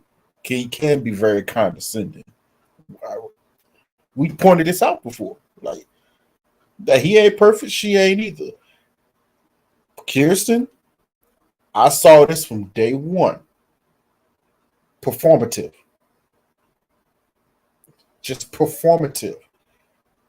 So that was my only issue that I kind of had with you, Sean, when you said, well, she seemed like she was trying at this point in this. I'm like, I never believed it. That was my issue. I never believed it. Like, it just seemed fake and performative from Jump Street. You know, that was my only problem really with her during this process. I didn't believe anything she was really saying. Like I said, she just straight. She's not the only one to do this. She plays to the cameras. Cameras on. She's going to show you she's going to show you what she's comfortable showing us. Throughout this process, we saw flashes of the Kirsten here and there. Even in this episode, when she was talking to her friend, I was like, now you know what? That Kirsten, if she would have showed at the beginning, we probably would have gotten to know her a little bit better. But she quickly went back to performative Kirsten because her friend kind of softly called her out on it, what she was saying. Because a friend was softly saying, like she was telling her, Shaq may have a point about that. That's probably not the first time you've been emotionally unavailable. Because to Coach's point, I think you said this earlier, it seemed like she's never really known how to express her own emotions. You know what I'm saying? So they just should not have. Yeah, I was going to say they just should not have been put together, but that's easy to say in hindsight 2020. Who knows what would have happened if Kirsten would have been into Shaq like Shaq was into her? Who knows what would have happened? We just don't know. But because of that, it set the catalyst for things to go now. You know, I can't sit here and tell a person, male or female. Now, I know they're in a situation where they're being put together, so this is a bit different. But it does not compute for me if I'm trying with you in the beginning. I'm giving my all. I like you. You know what I'm saying? I'm trying to make this work. You obviously not feeling me, and you're pushing me back, giving me anything. You're not talking to me. There's no emotion there. Just a blank wall. We call her a blank wall at one point in time. She's just blank. You know, it was like pulling teeth trying to get anything from her, anything. Then all of a sudden, I'm supposed to give you credit when you flip the script, when you realize, oh crap, it's been like 4 weeks, half of this is over. I haven't really done anything. Now all of a sudden, you want credit for what? I'm not saying you should get it or not. I'm asking for what? What credit should you receive for that? And Shaq is not dissolved from this because I'm not even going to say because of the rejection, but after that beginning event, he was half-assing it too. You know what I'm saying? Doing slide remarks, being snippy with her. To your point, yes, when they was eating that meal, he was very snippy with her. Yeah, she was with him too. It was a little bit of back and forth. His was just so glaring because he was a man saying this to a woman. And it was like, whoa, bro, that's a bit much. That's the only reason why it looked like, whoa, what are you doing? But she was just as snippy with him throughout those few weeks as well. But nah, I'm not about to give nobody no credit because all of a sudden you want to show up, barely showing up. Because I think we said that for weeks too, Sean. We both agreed. Yeah, some of them was trying to show up, but they both wasn't doing it. There wasn't no show up here. It was very minimal. They were doing the bare minimum.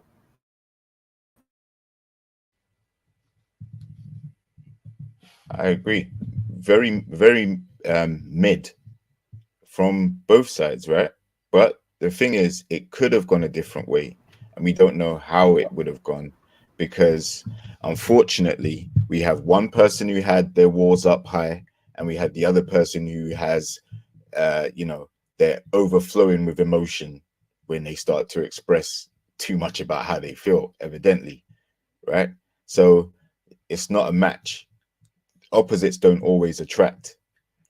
So when you're seeing her struggling to open up, then you start to question, does the lack of attraction, play a role in why she's so reluctant to open up to him? Because that's what she expressed at the time. Yeah, both things were going on. The lack of attraction, plus she had the high walls. So you'd logically think, okay, do these two have anything to do with each other?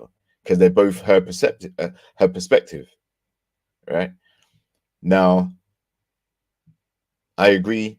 He said, no, it was the right thing to do because he's going to continue to have to not have the sense of humor that he's accustomed to having. You know, some days she might be feeling him, some days she might not be. Right? How far can the relationship go when her preferences are not who he is? Right? Shaq is not ready for a relationship of that magnitude. Why? Because he wants to have a wife for the wrong reasons. I say that because, yes, every man wants to feel supported by the woman they're with, but she's not going to give him that support. She doesn't, like he mentioned, nurturing and caring, right? Now, he spent more time with her than any of us have, including the audience. So if he is giving his perception of what he feels in the situation, then you're just going to have to understand that that's his perspective. He was in it, and that's what he said. I'm not exonerating Shaq, but what I am doing is saying that Kirsten is not perfect. Looks only get you so far. They only get you through the door. But if you got your walls up after that, then he doesn't have to keep trying. Doesn't have to. Yeah? Like, you're expecting him to keep pursuing this girl who wasn't feeling him. It doesn't make sense. No is no. Right? She took a while, and some people do, but it's only an 8-week process for them. So if 5 of them you're not feeling him, that's halfway, more than halfway. You're leaving too short a time to try and open up now and expect him to say yes on decision day. Because by then he's thinking 5 weeks, okay, we've gone past halfway, we're nearing the finish line, this is where we are. Chances are I'm going to say no.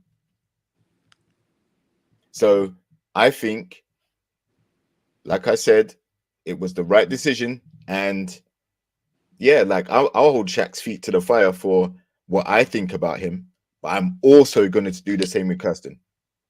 I'm not going to just say, rah, she's pretty, she's fine, she's more attractive than him, she can do better, it was pity sex. You know, I'm not going to do that, because at the end of the day, her looks only get her so far.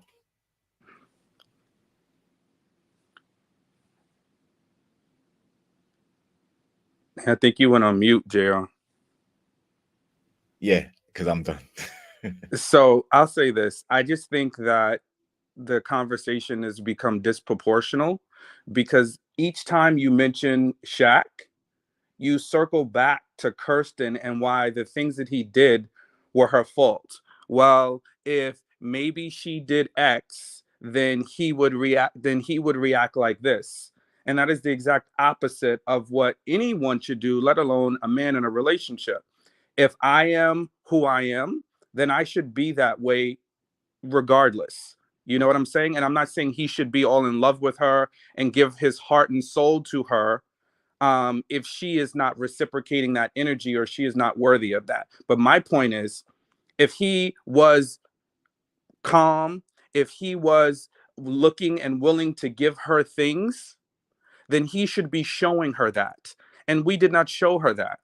And I think you guys are dragging the timelines because it was the first few episodes where the attraction thing was an issue.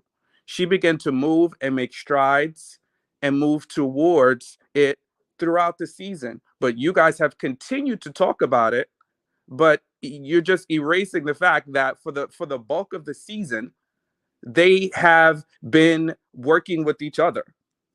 He himself said it's been a while that they've been intimate. So that shows me that they were making inroads to make a connection together, right?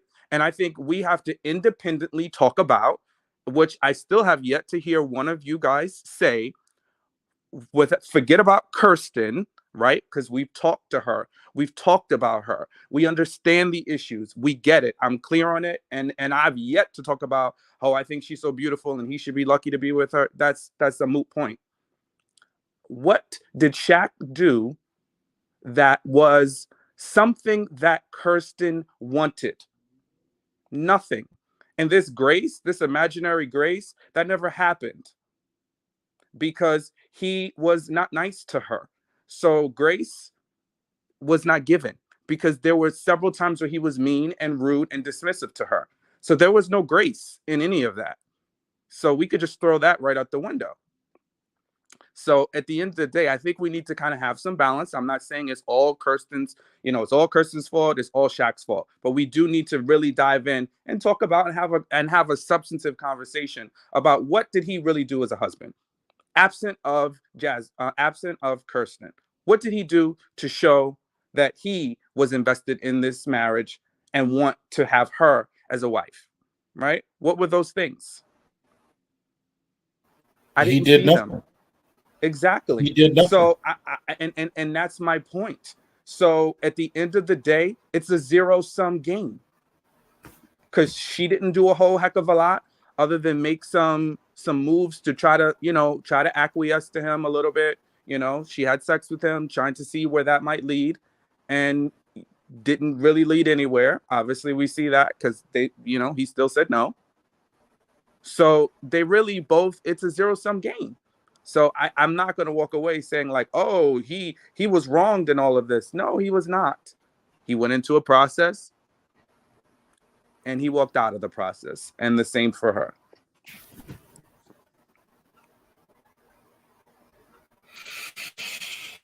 I don't think it's okay.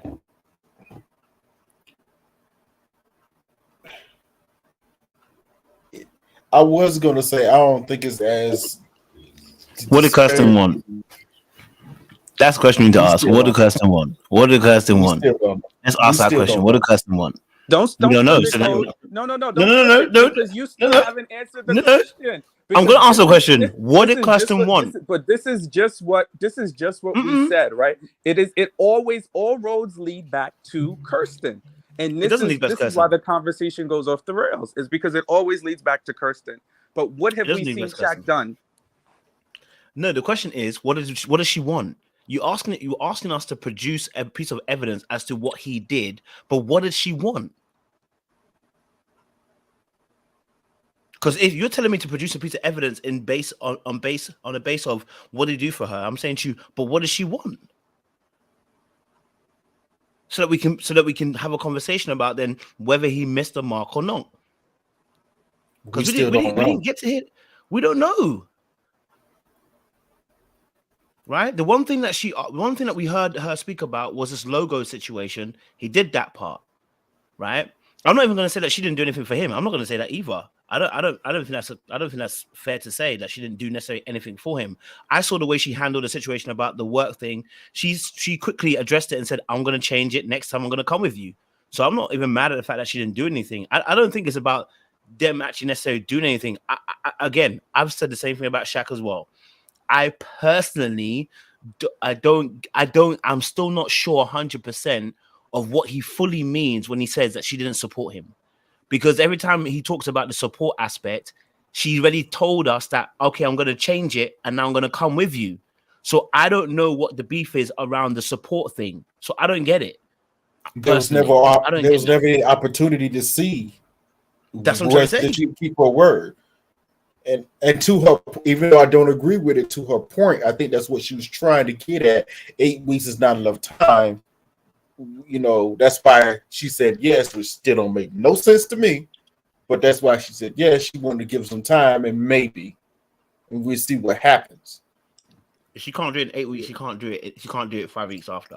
And that's my problem. So exactly. I'll tell you two things about what she wanted. She wanted somebody that was masculine. She wanted somebody that could protect her. Those are the things that she mentioned, right? She wanted somebody that, you know, if she came home with the groceries, would come and pick them up from her, versus what he did was tell her to hit the buzzer and I'll see you when you get upstairs. And then the last part about it is the reason why we didn't get to hear a whole lot about what she wants is because we spent so much time talking about the things that he wanted that he felt like he wasn't getting from her. So we spent a disproportionate amount of time hearing all about Shaq's wants and how she was not doing those things that he wanted her to do, whether it was attending meetings, whether it was giving her words of affirmation. So that is a problem because people get overshadowed by somebody who is overly needy. So when somebody is overly needy, so the other person gets buried in the process and you don't get to hear their needs. It gets drowned out. So why did she say yes? Wait, no. Let's stay on this. Let's stay on this pathway. Sean, okay. What you're saying is a fair point. People who are needy take too much energy. But the reality is we've got two people who are exactly on opposite spectrums who are problematic, right? Because he's too needy, but she ain't saying shit. Excuse my French. She ain't saying nothing. So these are both problematic people, right? She don't say nothing. She's like a brick wall I'm trying to get some information from, and he's far too needy. There are two opposites who are coming together and who are problematic in the sense of their communication is off.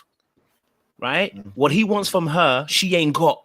And what he wants from him, he ain't got. You know what I mean? So I'm just saying that, listen, I hear what you're saying. I think both of them are a problem at the end of the day. I'm not giving Shaq a pass. We're just focused on the fact that it was the fact, for me personally, the show focused on Shaq saying no at the very end, and he chose no.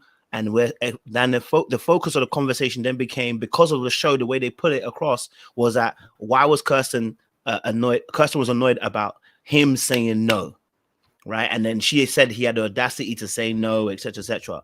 So I focus along that line and be like, okay, well, if they're showing us this as to why they said no, well, why did he say no?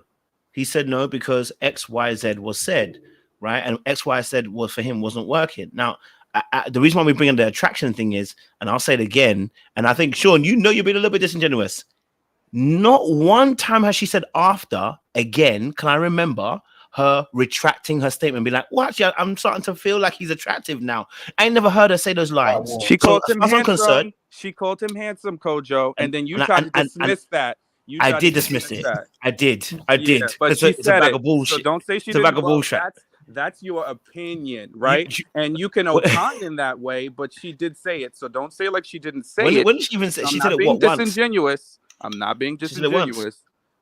You know, and I'm right on with you. And this is where I wanted to move the conversation to, is the middle ground, so we can talk about some of the things that are obviously problematic, right? So the issue is I think this is a real thing in relationships. And not to like redirect, but we saw it in the Danae Jackson, right? When you have somebody who is disproportionately on the other end of the side, it overpowers the relationship. And Derrick Jackson and Shaquille are two different men, but I'm using them as an example of the fact of when somebody is so extreme on this side, the other person gets lost. And I think that combined with her communication issues and her walls, which she definitely had built Jericho high, right? So again, I'm for the no. He was right to say no because these two should not be together. So there's no disingenuity. I think they shouldn't be together. I'm not advocating for them to be a couple. But what I am saying is that he did not show up. He did not show up as a husband. He did not show up with the skills and the task to really manage this process as well. Nor did she. And I'm making no excuses for her. You know, she did not either. I think she had a skewed perception. She has some daddy issues, you know, and she's got an inflated view of her father. And this is an unfortunate part because her dad let her down. And he didn't show up for her until the bitter end, but he wouldn't even do it on camera. So what does that say about their relationship and her expectations for a man? They're very skewed. And he never had a relationship with his dad to really show him what a man should be like. So he does not know how to show up in a relationship as a man. He's been coddled by the women in his life. And we saw how that mama talked to her. Right. So that shows you what happens when the women in his life come in. Right. They take over and they're going to be the protectors. And that's the wrong way. And he's looking for Kirsten to do that as well. So I think they both have some issues that need to be worked on in order for them to be healthy partners. But I can't say, oh, she didn't try. I can't say, oh, she didn't give this an effort. Some may say it's fake. I don't know. Is there some fakeness to her? I'm sure there is. Absolutely. But I can see the efforts that she made. You know, I can see how she followed up behind him, how she wanted some genuineness. And yeah, her ego was bruised because she's a pretty girl and not used to being rejected. Right. Especially by someone who initially she was not attracted to. But there was no romance. We saw no romance. But that's the problem. That's what we're highlighting. That's the bigger issue, because it started off with you not liking me. You know what I'm saying? So when you start on that platform, we got the biggest climb to go up. Forget the other stuff. I agree. The other stuff is also important, but I'm saying when we start on a platform, and this is like if a man comes out and tells a woman he don't find her attractive, we don't have this conversation because everyone understands he don't find her attractive. Jasmine Iris, he don't find her attractive. It's never gonna go nowhere. But it's like this because women can grow in this attraction. And let's be freaking, I keep saying this, let's be freaking honest. A lot of you can't grow in attraction. Once you don't find us attractive, you'll not find us attractive. You will settle to get whatever you want out of a man. If he can give you the kids and the marriage, you'll settle. And then when life gets hard, you suddenly realize this nigga's ugly to me. He's a ninja. I don't like him. Right? So let's just keep it a buck and keep it real. Me, I don't like to play around and lie about stuff. So what I'm saying is that when this thing started, when you start rubbing on a man's head in front, like I keep saying it, certain things cannot be undone. So what I'm saying is actually, I get it. I agree that, you know, there are issues on both sides. And my reviews have showed that. I did 2 reviews today and I blame Shaq on them. So, you know, I don't have a problem with saying Shaq is an issue. What I want to address, though, is the very beginning. How you start is often how you end. If you start the conversation by rubbing my bald head and saying I don't like bald heads and you are not attractive to me and you say it in front of the whole group, look how Gina's dragging this 21 episodes about how she's not a size, whatever size she wants to be. She's dragging it up into this point. She wants to drag Clint up into this point in time, right? Now, of course, that's me being facetious. But I'm saying, like, when we start on that level, it's very hard to come back. And I've said this as well. Shaq is fucking petty. He's petty. Right? He never forgot the fact that she found him unattractive. And I said this, and I said this at the very beginning of the season. I said, the fact she opened her mouth to say this is a wrap, because this guy is petty. He's very petty. He will make sure you pay for this. I did a review about this saying he will make her pay for what she said. You aren't going to come back from this. You cannot come out your mouth and tell somebody you find them unattractive and rub their head in the most friendship, almost childlike way of rubbing their head and think that they don't realize that you're doing that to them. They don't think you're not emasculating them in that moment. So whatever she does It's a done deal from that moment onwards. And that's what I'm trying to say. So I'm saying like, hey, she might have shifted, she might have changed, she might have become Princess Charming and all feminine. It don't make no difference. She ended it the very first time she rubbed up man's bar lead and told him that he's not good looking in front of the whole group, and had a little kumbaya moment because Clint told Gina he don't find her attractive, right? Once you say that, it's a done deal. And I told you, listen, if you do it to me, oh, that relationship's done. I'm not trying to find out whether you're a good person or not, because you clearly aren't, because you couldn't keep your mouth shut and do it in front of a group. You embarrassed me in front of the whole group. Exactly. There's no comeback. 100%. So that's what I'm trying to say. Like, and I'm trying to tell people this. That's why we've had the arguments with Seaway. I said, saying certain stuff should not come out your mouth. It shouldn't. Whether you think it or not, it shouldn't come out your mouth. Because once it's said, it can't be unsaid and it can't be undone. And the damage is done, like Justin Timberlake said, I guess I'm leaving. So like once she done that, that's what I'm kind of saying. It's a catalyst to everything else. He was not gonna budge. And he was petty. You know what I mean? I ain't gonna lie to you, he was very, very petty. And then everything after that became this domino effect where he's gonna start reading into every single thing. Now when she asks for the house, of course he's gonna think that you're using me. Because you just called me an ugly ninja. And now you want a 2.9 million house. Now, of course, you might have been facetious, but hey, I'm not gonna look at you as a gold digger because you don't like me. So that's where it started. And what I'm trying to get people to understand is, don't think you can just say anything to a man if you can get away with it and think, well, because he's got issues. Yeah, he's got issues, but you've killed it from the beginning. So, exactly. But I just want to say, like, his his issues with her that he's vocalized are not around attraction. That's what you guys have continued to harp on. He has said to us, and I'm taking what he said, is the fact that he feels like she does not give him what he needs, right? That is what he has consistently said, and he said it up until the decision day. No, he felt like she had too many walls, right? Which I think he's spot on. I think he was right about that. There's a lot of unpacking that has to be done. And that's a lot of work. And not everybody's going to want to do it. And I really think that she needs to do some of that work outside before she even enters into a marriage situation. So spot on. But he also said that he wasn't seeing her efforts. He wanted more from her. And I think that's what we really need to spend more time talking about. Bump this attraction, because he's not saying that. That's not what he's talking about at this point. He is talking about him not feeling like his needs are being met from her. And that's where I think there is a little bit of delusion on his part, because I don't think he has a realistic expectation about what he's going to get from a woman in a relationship.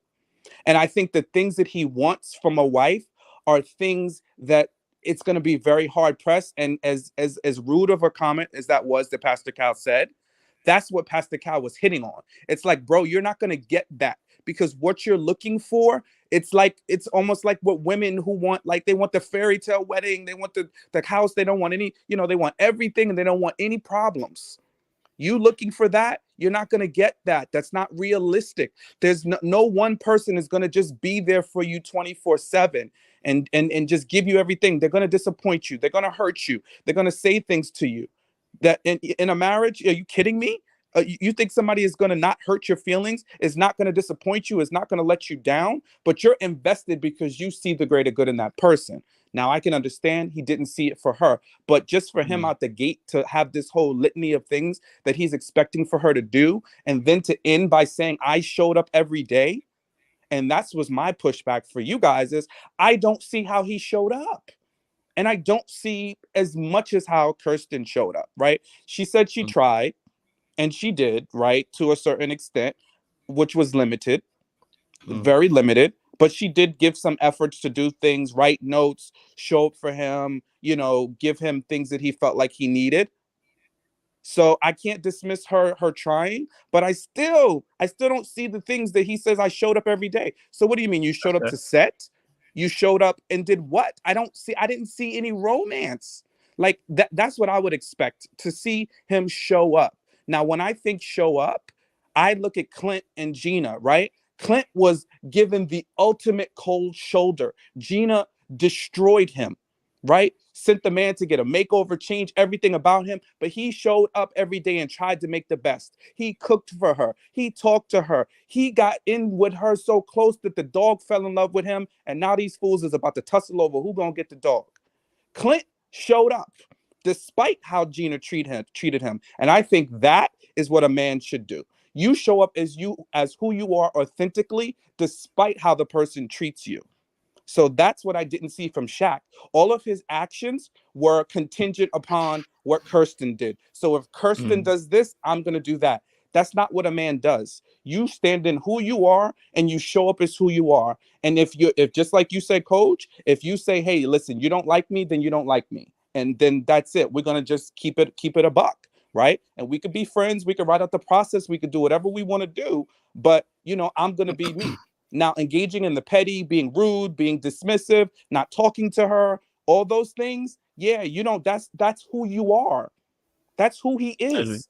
And those are things that he needs to work on to be a better mate. It's not because of Kirsten, it is Shaq.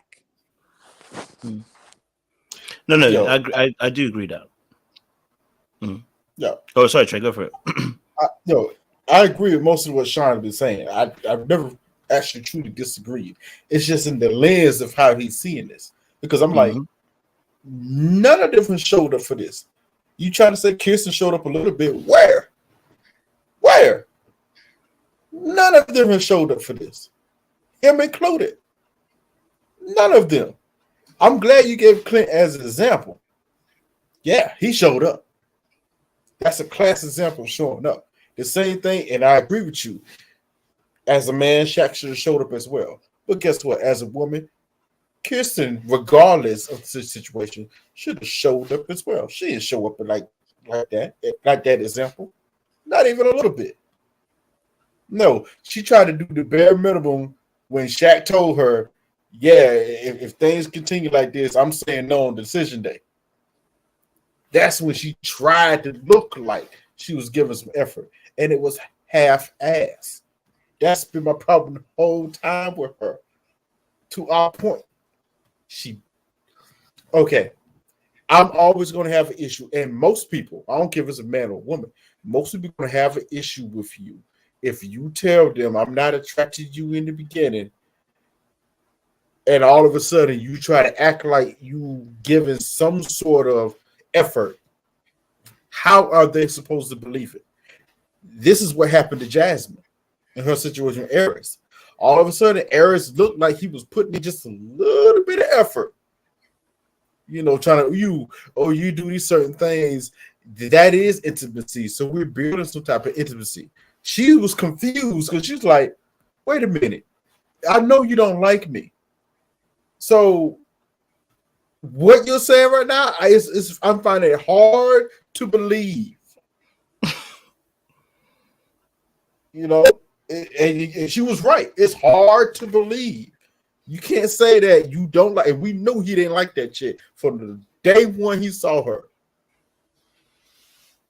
But for the sake of TV, we in this process together. I'm gonna put forth some effort, learn some stuff by myself. Yeah, baby, we're building some type of, intimacy here. Get freak out of here. Is it bringing y'all together? No, it's not. Quit playing. That's why she felt confused and was getting upset. Like, what the heck? The same thing happened in this situation with Kirsten and Shaq. I'm supposed to believe you when you rejected me in the beginning, and all of a sudden, you making it seem like this could work. How am I supposed to believe that? I am not boo-boo the food. What? No. That's why I said, this seems too performative. With Shaq's problems. Because his problems only compounded the issue. Because like Coach said, he was a petty son of a gun. Petty. And we knew how this was going to go. How you start things, Coach, what you said was so true. And we hear it in many different ways. How you start things is usually how it will end. How you found a person is how you will lose a person. This is the reason why we say these sayings. So we can't just discount what happened in the beginning. No, it's important. it sets the foundation of how things are going to go down the line. That's why it's so important in the beginning. No, and that's the point. I think that's the point. I think I'm trying to make, how hard it's going to be. I think I made this point earlier in the season that it's going to be so hard to trust anything Kirsten says after this, because the attraction thing happens. You're trying to change it around. All right, cool. Right. Then the confusion, and here's where it gets confusing. Let's say they start sleeping together, but then you don't want to meet your dad. Right. We start sleeping together, but then, I say, join me on a work do. You vacate the work do. You go to a family meeting, a family get together, which I'm not invited to. You know how important family get-togethers are for me. Now it's looking a bit odd. Now it's looking like there's a game going on. Then he tells us, obviously, as well, she's different off camera than she's on camera. It seems like there's a game going on. So why the heck am I going to believe anything you tell me now when you switch up to me and acting as if that you now like me? I'm not going to believe you. This is why I said that the beginning is so important, because it informs my lens, how I'm going to look at you. I cannot trust you. You are a double agent, because you started off in a particular way, and then there are other things along the way that make it feel some type of way. And I'm like, I can't trust you then. I try to make you open up. I can't do that either. Now, I'm not saying that he's the best at opening up, because I think he could do a better job at giving her a bit more space to do that. But I said this already. He's not a therapist. Okay. So me asking him to have long pauses is therapy. It's not your man's job. It's therapy. And do you know how difficult it was to open her up? Even Keisha was suffering. Keisha had to ask this girl. This girl was crying on her set. Open up for us, baby. She can't say nothing. She's choking and she's crying. So if Keisha, as a woman to woman, can't get her to open up, as a black woman to a black woman, can't get her to open up, you think I'm gonna get you to open up as your partner? Not unless he's a therapist. He ain't gonna do that, right? So it's gonna be so difficult opening her up. And I think, again, what does that do to the person's mindset? Right? What does that do to the person's mindset and how they're going to view the person? Now I'm thinking you're playing games. I can't get you to open up. You ditch me for work dues and you go to your family functions, right? I can't meet your dad, but yet I can meet him later on, which means I could have met him off camera before this. I didn't have to wait till almost towards the end. And then you think I'm going to change my position? And even the last day, he was going to say no. I know he keeps saying that on the day he was going to make it feel how he's going to, nah, nigga, you were going to say no. Because when you asked her what your decision, what decision was, he said, well, I'm in between. Usually when you're in between like that, you going to say no. Okay. Because Kirsten was sure. When he asked her, she said, I know what I'm doing. Right. So might have moved. She might have been genuine in her movements.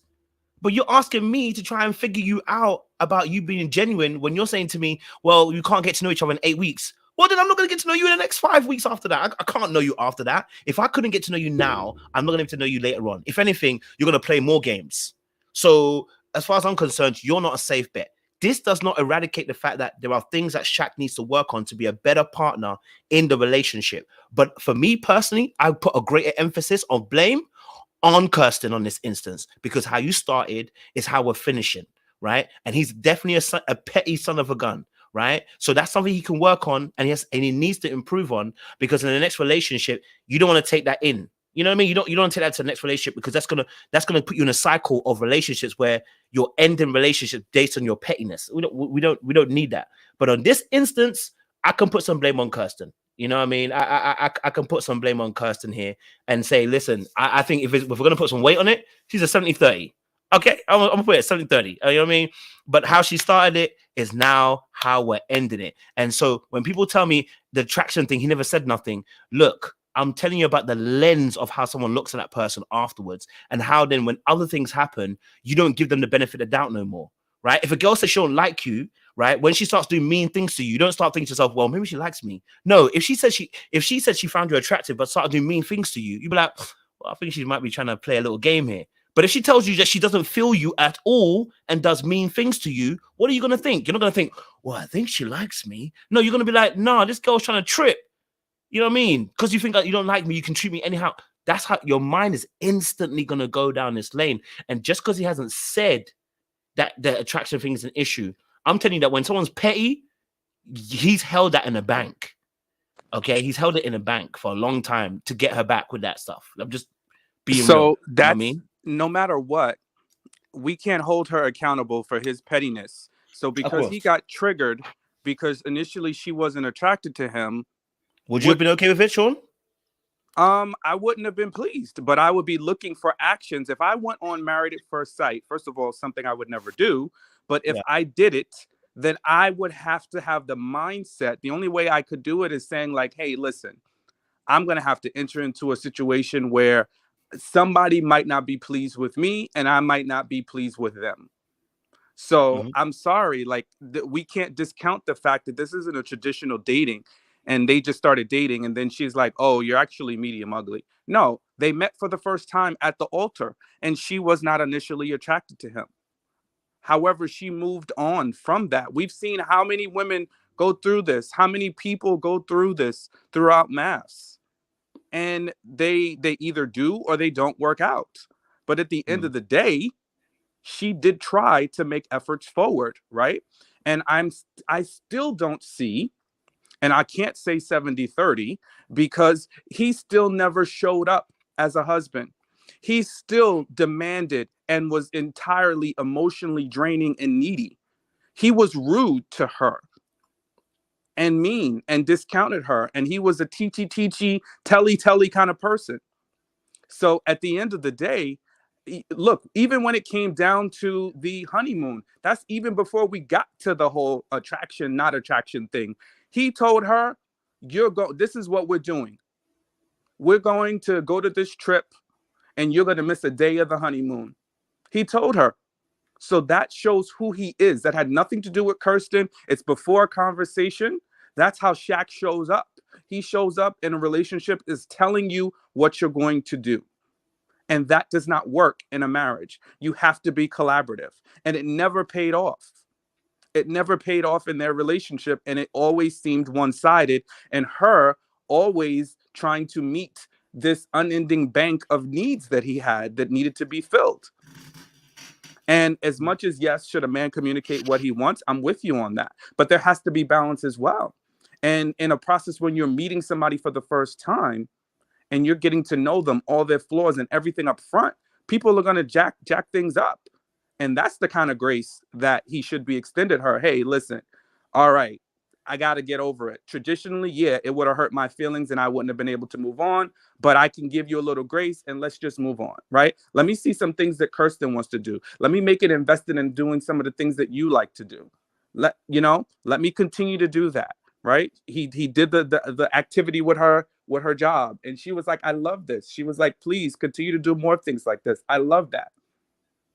But it's like at the end, it's like he's flipping this switch because he's constantly wanting to be mothered. And I think that is a big issue. And that's something that we can't overshadow. And we can't say, oh, it's 70% Kirsten and 30% Shaq. No, Shaq has a big problem beyond his pettiness is the fact that he wants to be mothered in a relationship.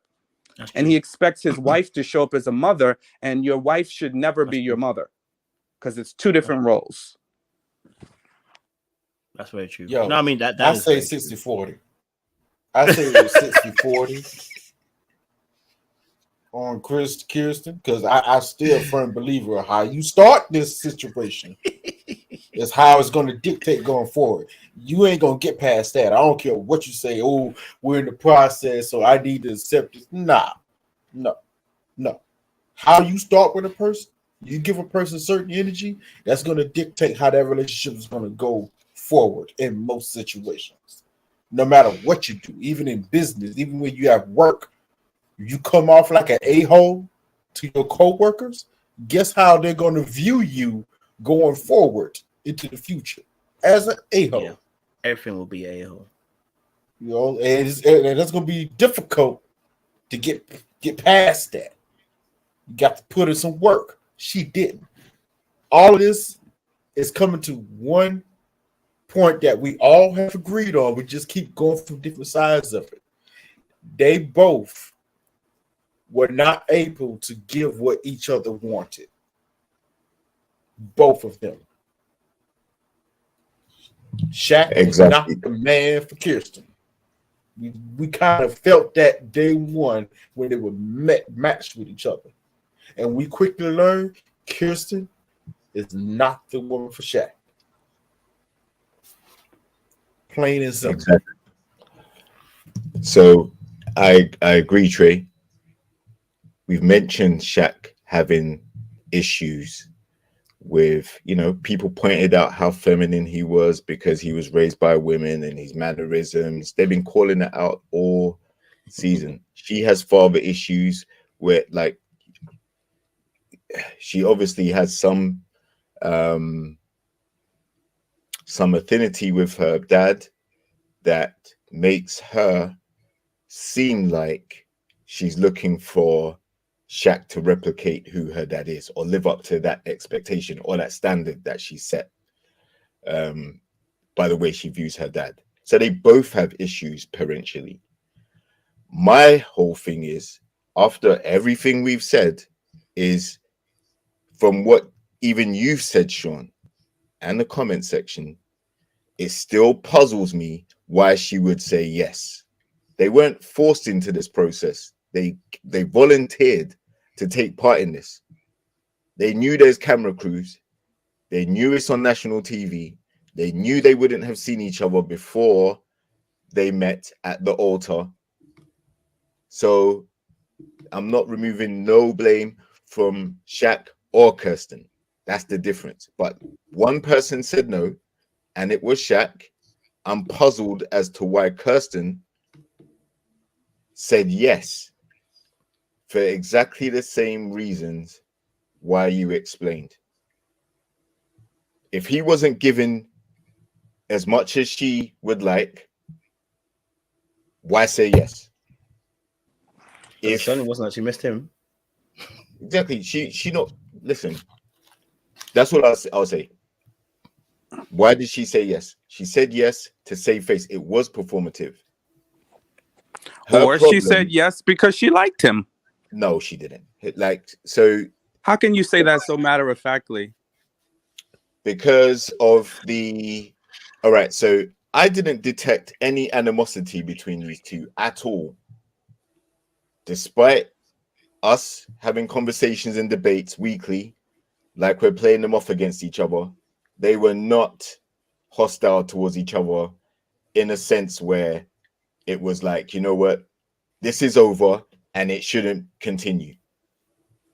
The reason why we're saying it shouldn't continue is because they are just two very mismatched people. I said very early on, I would have preferred to have seen Shaq with Jasmine and Kirsten with Aris, just to see if that would have had a better success rate. But these two matched together just wasn't going to work. They both have things wrong. All the couples do. Right? Nobody's perfect. And nobody's trying to paint Shaq like he's perfect. And definitely no one should be trying to paint Kirsten like she's perfect. First impressions matter for a reason. And at the altar, she had already said to her bridesmaids prior to meeting him what her attraction was and what she was expecting. OMG. Like, right? we make progress. I feel like we're in Shaq and Kirsten's marriage because we'll make progress. Well, there is and no then marriage we keep no more. circling the drain on this day one. Can we we're just move on? All the events that happened. Why are you trying to omit certain things that we saw? JR, I'm not omitting it. I'm saying let's move on because she's made progress. Right, so let's move on to the fact that he said no and it was the right thing to do. And I agree. And I've been saying so that. That's why I'm saying for her to say yes puzzles me because she should have said no for exactly the same reason. She said no. She said yes because Kirsten is a different person than Shaq is, right? So we don't know the inner workings of her mind, right? We can try to guess. Right? What did she say on decision day? She gave her reason. Yes. She said yes. Yeah, so I'm gonna go with, and again, I can definitely be wrong. I'm gonna go with she wanted to give it a go, and I said from the start, I think this is not a marriage that's gonna serve either one of them because they both have issues that they need to work on. Shaq has mommy issues and mommy and daddy issues. And Kirsten has daddy issues. So she still has so many layers to herself that need to be worked on and sussed out. So I'm with you on that. I don't think they should be together. However, I don't think she's the villain in this relationship. I No think one this said is an she's the villain. example of two people who are not meant to be together. And it's two people who showed up as themselves and are not a good match. It's two people that showed up very unhealed with a lot of trauma and unrealistic expectations. Two people with very unrealistic expectations about what a marriage should be. Right, but if you want the marriage more than you want the person, That's the then key it's point. not going to work. It's the problem. You like the idea of She doesn't marriage. want him. Exactly, she didn't want That's him. the She point. wants the idea Well, of marriage. She wants the marriage again, aspect. I can understand that. So why are we circling the drain on that? No, because I think he's asking why did she say yes? She said yes. I answered the question. Yeah. I said she has unrealistic expectations of what marriage should be. She has unhealed trauma from her daddy issues and abandonment, and she is not prepared to be a wife. So But I'm not saying she showed up and she's ready to be married to Shaq or anybody at this point. But I don't think he is either. And that's no my one's point. the villain. No one's the villain here. No one said yes, Kirsten's but not the Trey, the reason is all roads have circled back to Kirsten. Up until this last 30 seconds, every time I brought up a point about something that Shaq could do better, everyone has said, well, if Kirsten was attracted to him in the beginning, oh, if Kirsten didn't do this, and maybe if Kirsten didn't do that, then he would have done this.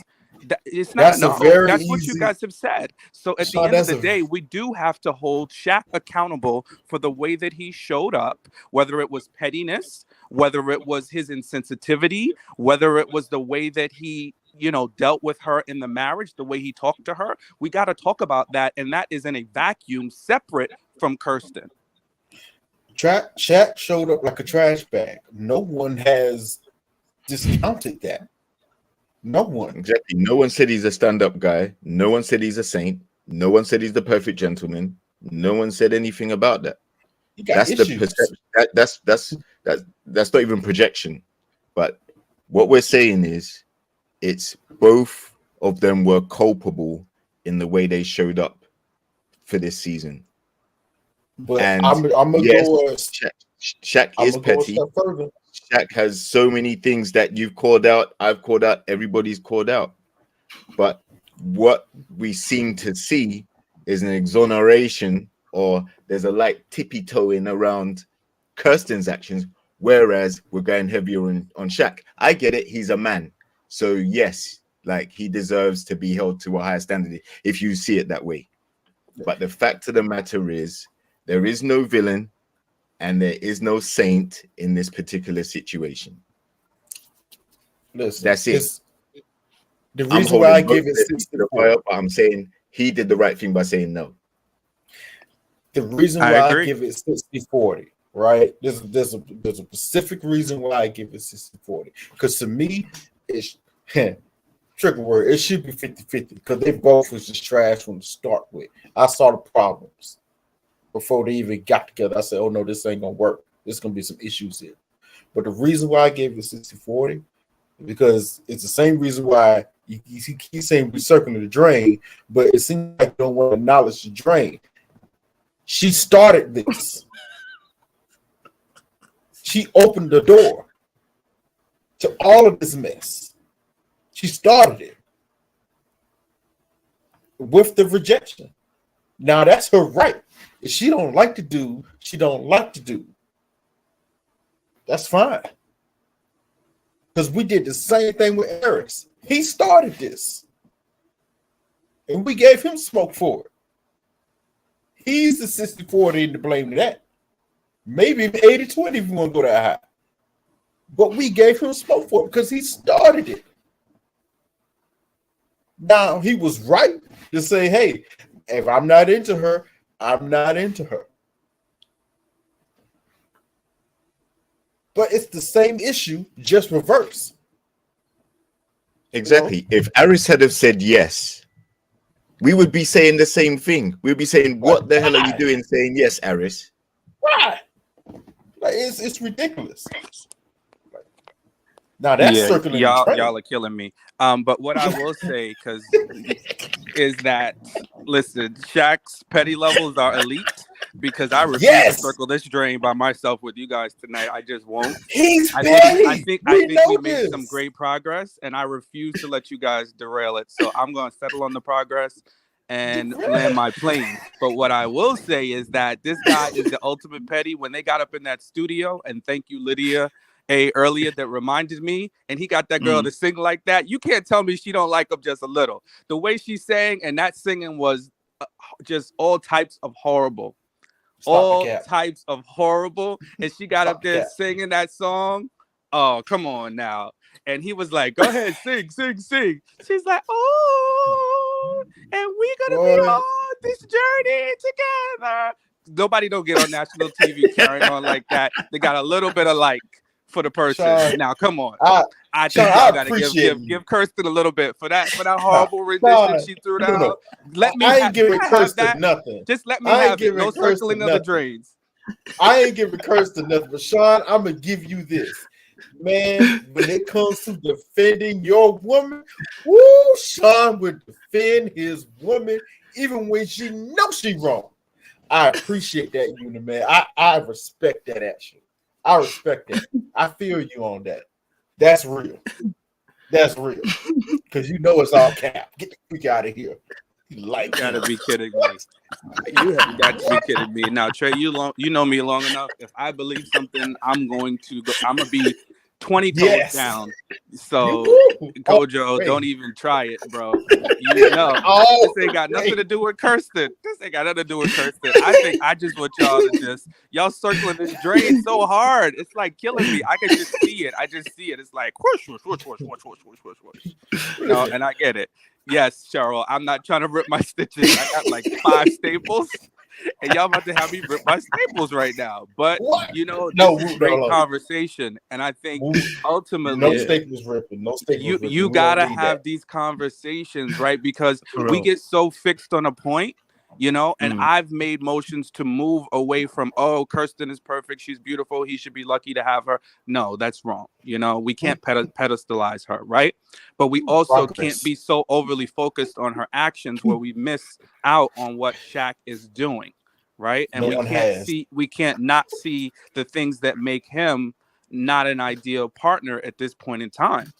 So I just needed to just kind of swing the pendulum back a little bit in the other direction that we could see the full picture. Let me ask you a question, Sean. Let me ask you a real question here. So it sounds like it's your estimation that, okay, if everything stayed equal on Kirsten's part in the beginning, she didn't like Shaq. But let's say Shaq, in your estimation, really put in some real effort to try to, you know, get with her or whatever. You think the situation would have been any different?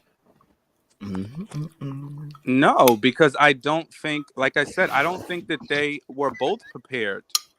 You know, I don't think if Kirsten was attracted to Shaq in the beginning, it still would work, because he has the wrong idea of what marriage is, because he is expecting her to be his mama and to show up and be his cheerleader 24/7. And that is an unrealistic expectation, you know? And I think when I think about marriage from my own past experience, as well as what I see from people who are in successful marriages, it is about the other person. It is about your willingness to sacrifice for the other person. It doesn't mean you don't get any of your needs filled, but it means you go into it looking to what you can give, and you come into it whole. Right? You are a whole person. The other person is a whole person, and the two of you come together to build, right? And then I am giving to my wife. I am looking to see what her needs are. And in reciprocity, she is doing the same for me, and it's a back and forth. So he did not have that perspective. It was like, what can I get? What can I need? I want to be told I'm handsome. I want to be told I'm beautiful. I want to be put on this pedestal. I want to be followed around. It's my PhD. You know, I got to do this. I got to do that. I have my goals. It's about my mentees. Me. Right? Wrong perspective. And for her, she probably doesn't know herself well enough to even know what she wants completely. So she's got a lot of inner work to do to be able to articulate her feelings, to be able to let the guards down, to know who she can trust, how she can trust, to not be so harsh, right? You know, to be sensitive to someone else. Those are things that she needed to learn, right? To be open, to be vulnerable, which were things that she struggled with in their relationship. So I don't care if Kirsten would have been different or Shaq would have been different. They have not done the work yet to be married. So, and this is what we see on Married at First Sight. And sometimes we see people that have done the work, but most of the time we see people that haven't. Now, I wholeheartedly agree with that. Now, that is balance. That's balance. I mean, I'm gonna still keep it 60-40. I'm gonna go hex, but It's 60-40. I'm gonna stay still 60-40. 10 toes down, okay? Shawnee, but I appreciate you said 70 32 seconds ago, so I'll take it. Yeah, I'll take it down to 60-40. I'll take it to 60-40. You know what I mean? 60-40. And you know, I think again, you know, I guess obviously, you know, like I said, if anyone's seen my reviews, I've talked about his problems on extensively. And how it becomes an issue in the relationship. You know, neither party provided a safe space that they needed, but both of them had issues that they needed to sort out prior and to that situation. Do you know what I mean? So, you know, I think it was interesting to see the end and see how it did end. I was tossing and turning all season between whether Kirsten is performing or not. I was tossing and turning, and I was in between the boat. And at points, I was convinced that, you know, this is person turning their life around to love this person. But that flipped the bird. It told me this chick has been performing the whole time. This chick has been performing the whole time. What are you flipping the bird for? You know what I mean? Like it's like you've been performing the whole entire time. So you know what? You're right. When he said you were different off camera to on camera, yeah, we see it. That's it coming through right there. You know what I mean? So I think there was a bit of play in her. You know, I think she managed her relationship very well for the next 8 weeks or so. Did what she needed to do. Got her little checks out the way. You know, and I think, you know, she made the best of her time. Okay, she made the best of her time, and that was it. You know, so I personally don't think that she was all the way in this relationship in the beginning anyway. And like I said, I think they had their issues as well. But nah, that you know, hey, look, I think they've taught us some stuff here as well, personally. And taught us some important lessons. Ladies out there, just to warn you again, stop trying to choose these men that you definitely aren't feeling. Stop doing it because it's a bad start, okay? All right? I know you want to tell us as much as you want that you can change and you can grow, and I do believe some of you can grow, but some of you are choosing people you definitely aren't attracted to, not even close to. You ain't gonna grow that relationship. You ain't gonna grow in that love. Okay, all right. So some of y'all just need to be really honest about the way you see your partners, and you can tell me I'm insecure all you want and say maybe how do I know I can't speak for other man. All right, cool. I hear you. All right, I hear you. I'm just saying I think y'all need to be real with yourselves because it does start to show up in these relationships. Just saying. Yeah, Jay said no, I'm not gonna go there. I just wanted to go there to let it know. You know what I mean?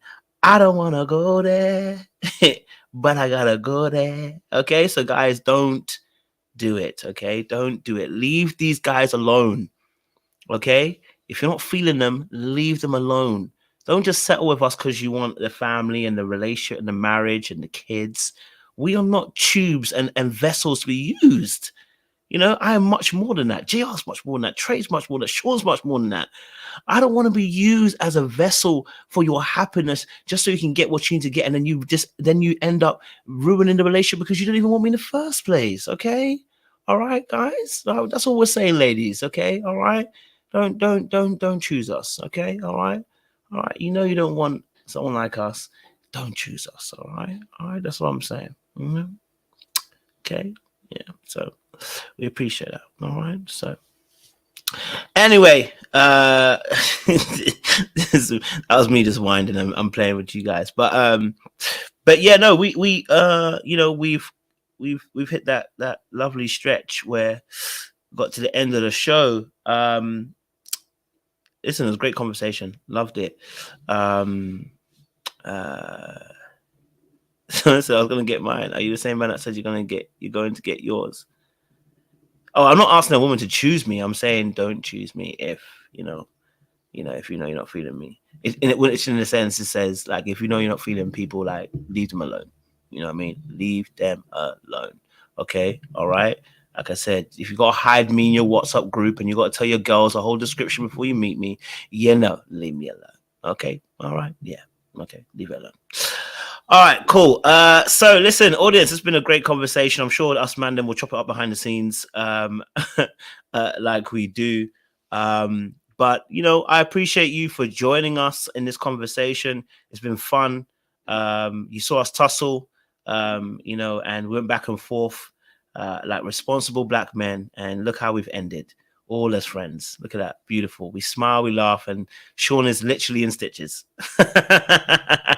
So, but let me let Sean, if he's alive, do what he does best, bro. Our benediction is required of you, sir.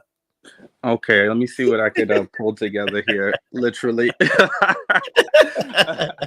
And I know some were asking, just keep me in your prayers, everyone. I'm recuperating, and you know, I'll I'm gonna be led by God in terms of how and how much I share. But you know, just please do keep me in your prayers. But I'm claiming victory in the name of Jesus. So y'all know that. Amen. Y'all know your boy is a fighter. So ain't nothing gonna hold me down. Y'all know that. But to the benediction, I just say I think we illustrated and showed a great way and an effective way to handle conflict in relationships, right?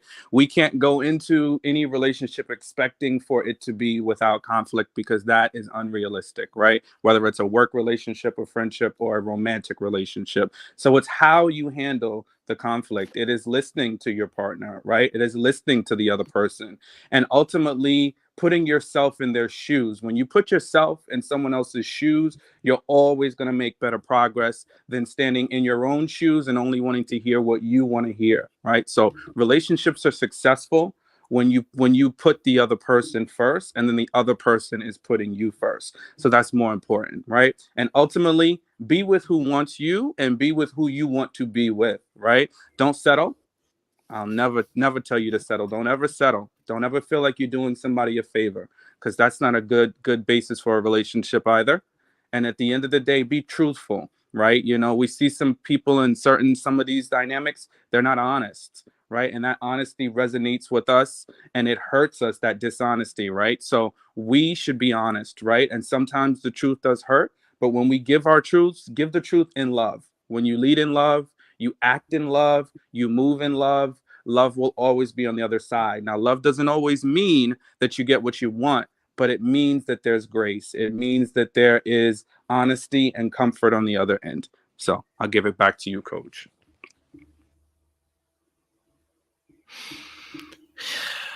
Listen, it's wavy out there, dog. All right, listen. Thank you again, panelists, for a great conversation. I enjoyed myself tussling back and forth and having good conversation as well. Audience, thank you for joining us in the tussle.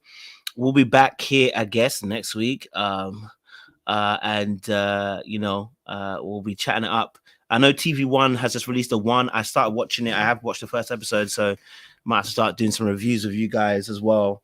on that show, because it's I don't know. The first episode wasn't given, but we'll see what happens in the second episode. We might start reviewing. Oh my god. Make sure you guys like, share, subscribe, and click on that bell button. And don't forget, we've got to leave you with a nice little video as we always do. Yeah, we'll see you tomorrow. Oh, tomorrow I'll be up. I think it's gonna be around about 7 o'clock for you guys, 8 o'clock for you guys in the morning, where I'm gonna do an open panel so you guys can discuss this Denia Jackson situation. So if you're alive and you're awake in the early hours of the morning, come have your say. Until then, I'm leaving here with something.